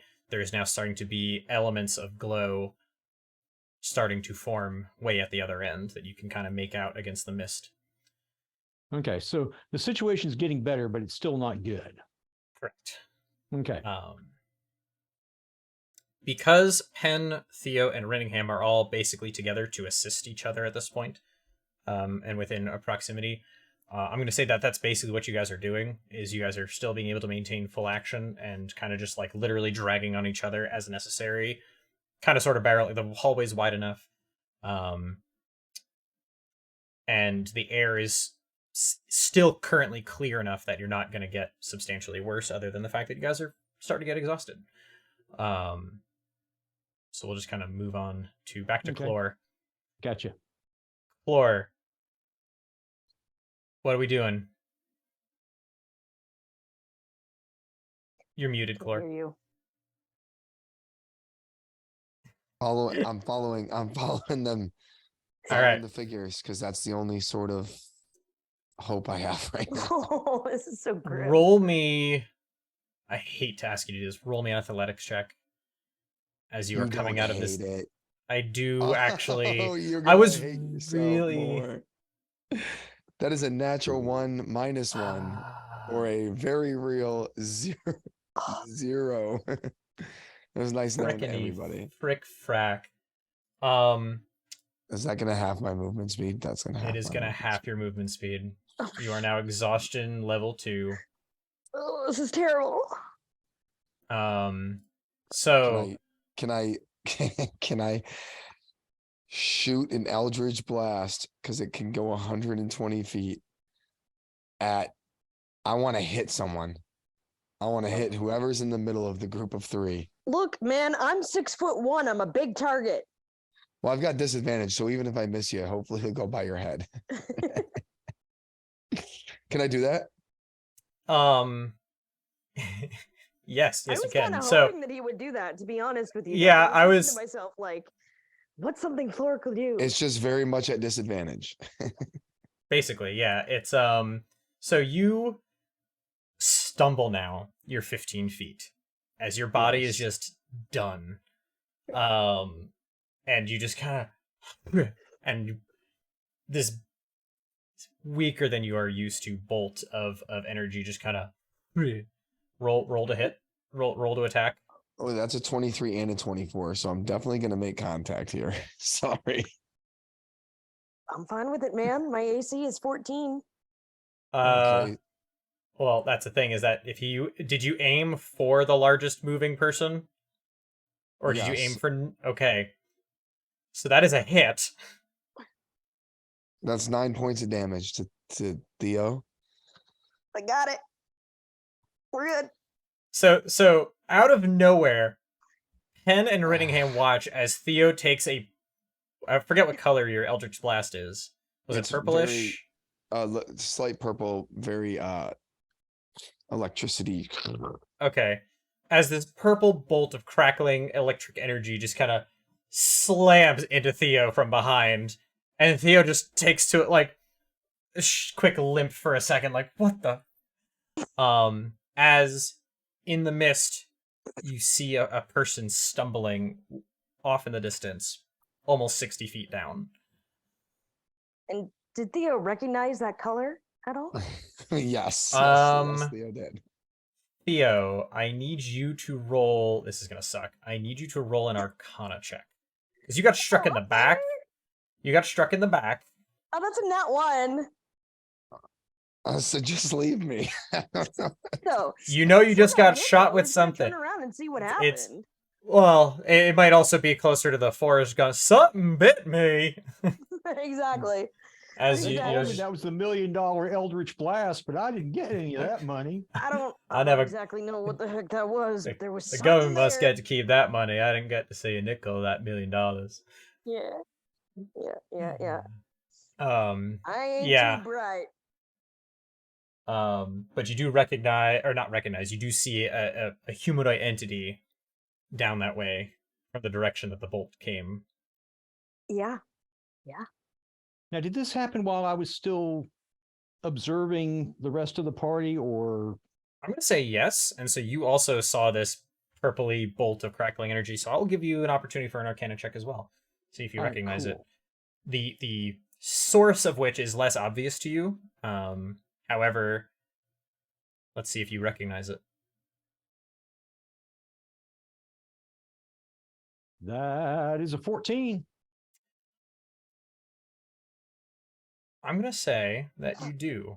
Because one of the things you were doing while trying to save people from the train those several days ago was watching as bolts of these energy were just getting launched up into the air over and over and over again. And yeah, you happen to recognize it, at least as somewhat familiar of, I know a guy whose bolts are colored like that when they do that. It prompts enough to prompt it prompts investigation. Hey, what was that? Yeah, it's recognizable for sure. Which means that I unfortunately moved towards the danger instead of away from it so that I can get a better view. As you head down towards where your party is. Cautiously Okay. moving forward, not running. Like, what the heck? That All right. that looks somewhat familiar. So, Theo, I need you to make. Think of what even to have you. You just took. You're still trying to sprint. It's a sustained sprint. Oh, I think Which he is probably not- would have stopped sprinting when he got hit. Oh yeah, that's true. Well, that means basically the idea was that Penn and Rinningham were trying to help. You guys all three were trying to help each other move along. So you Yeah, just but took I a. think at that You point just in took a time, shot. like, as soon as he turns around, and he sees a humanoid figure, he doesn't know who it is. Okay. But still, he's gonna tell Penn and Rinningham, keep going, keep going. All right, so that's going to be the case. Penn and Rinningham are going to just keep going. However, Penn and Rinningham now see that Bob is starting to kind of like starts as a slow walk of like what the, and starts like now running in your direction. Theo, you look behind you and you see again this figure slowly making his way forward. Not looking too hot. It's you still can't he's make out the looking hot, features all just right. yet. Oh, I mean that's fair. That's true. Chlor, I need you to make another Constitution saving throw, as your body is just not having it. We're not gonna make it here, folks, with the con saves. You'll be okay. You're with the 13. party now. Okay, you are still able to keep moving at your current rate. All right, don't However, take another point of exhaustion. Let's go. Nope. But you are starting to feel some heat behind you. And as you look back, there's a distinctly bright glow in the space that you just kind of breathed in a bunch of that stuff. So you're not far from where it happened. Also, this camera has decided that I need to be super blurry right now. No more focus. Thanks Microsoft for your stuff. Yeah, no, it's just not even gonna try. That is not a good way to get an endorsement. Hey, there we go. I'm back. So yeah, Chlor, you're beginning to feel some of the heat behind you, as you continue to stumble forward 15 feet at a time. All right, Do you take another Eldritch but Blast, or do you? Well, now I feel like I'm like, I'm not gonna say I'm like fading in and out of consciousness, but I'm like losing hope, and now I'm just firing them at will, not aiming at literally anything. I'm Just sending up, sending up just popping them flares. off. Someone help me. So Theo's not being Well, attacked. There's a definitely a humanoid ahead of you, the one that you hit, that has stopped moving. The other ones are slowly eking their way out into the distance. And for the no, sake you know of what? I'm not firing out anymore because now I need to get as much movement as I can, and I'm already halved. So I need at least I can't do just 15 anymore and hope to survive. So I'm gonna go 30 because I get 15 and 15 if I use action Yep. and movement. So I'll just do that and keep going that direction. And you are now able to make out a humanoid ranger with a shovel on their back, Shovel. kind of looking at you incredulously as Theo, you see a rather battered, rather tired looking hobgoblin Theo. just kind of slowly making his way out of the mist and the smoke and the steam. It's a hobgoblin. They can feel the heat coming up off the street. You know the rest of them. Bob and Theo, I need you both to roll perception checks as you are both Yeah. facing in Chlor's direction. That is a 17. Ooh, that's a 20. Modified 20. Okay, 17 and a modified 20. The two of you can definitely make out who this is. Ding, the antenna. Theo, you, after starting to get really tired, after taking a hit, after all this, you focus in on Oh yeah, no. Chlor, this is and fine. there's There's a smirk. There's some excitement. There's a little bit of, there he is. Bob, you start off as that until you notice the roiling color change of the smoke and steam behind Chlor. And that's where we're going to end tonight's session. Yay! We found Chlor! Wow. You only just finally found him. Question, but we found him. As you guys completely took this, as always, I genuinely love you guys. And this is fun because this is what makes D&D special. These are the moments that make D&D special. Of like, I had these little tiny things. I'm like, oh, it'd be cool to have X, Y, and Z. And if you investigate it in certain ways, different things will happen in different. And you took the road less traveled. Renningham, you really did pick the road less traveled. You Robert Frosted the shit out of this. Okay. The only problem is that if everyone dies, which is unfortunately still a very real possibility, you can live with the knowledge of that until you aren't alive anymore. Nah, probably not. That'll be fine. We're gonna be fine. That's what makes it all exciting. Chlor, Dave, welcome back. Oh, It's been Yay! many moons since we've had you We're here. happy to have you back. Feels like it's been a year.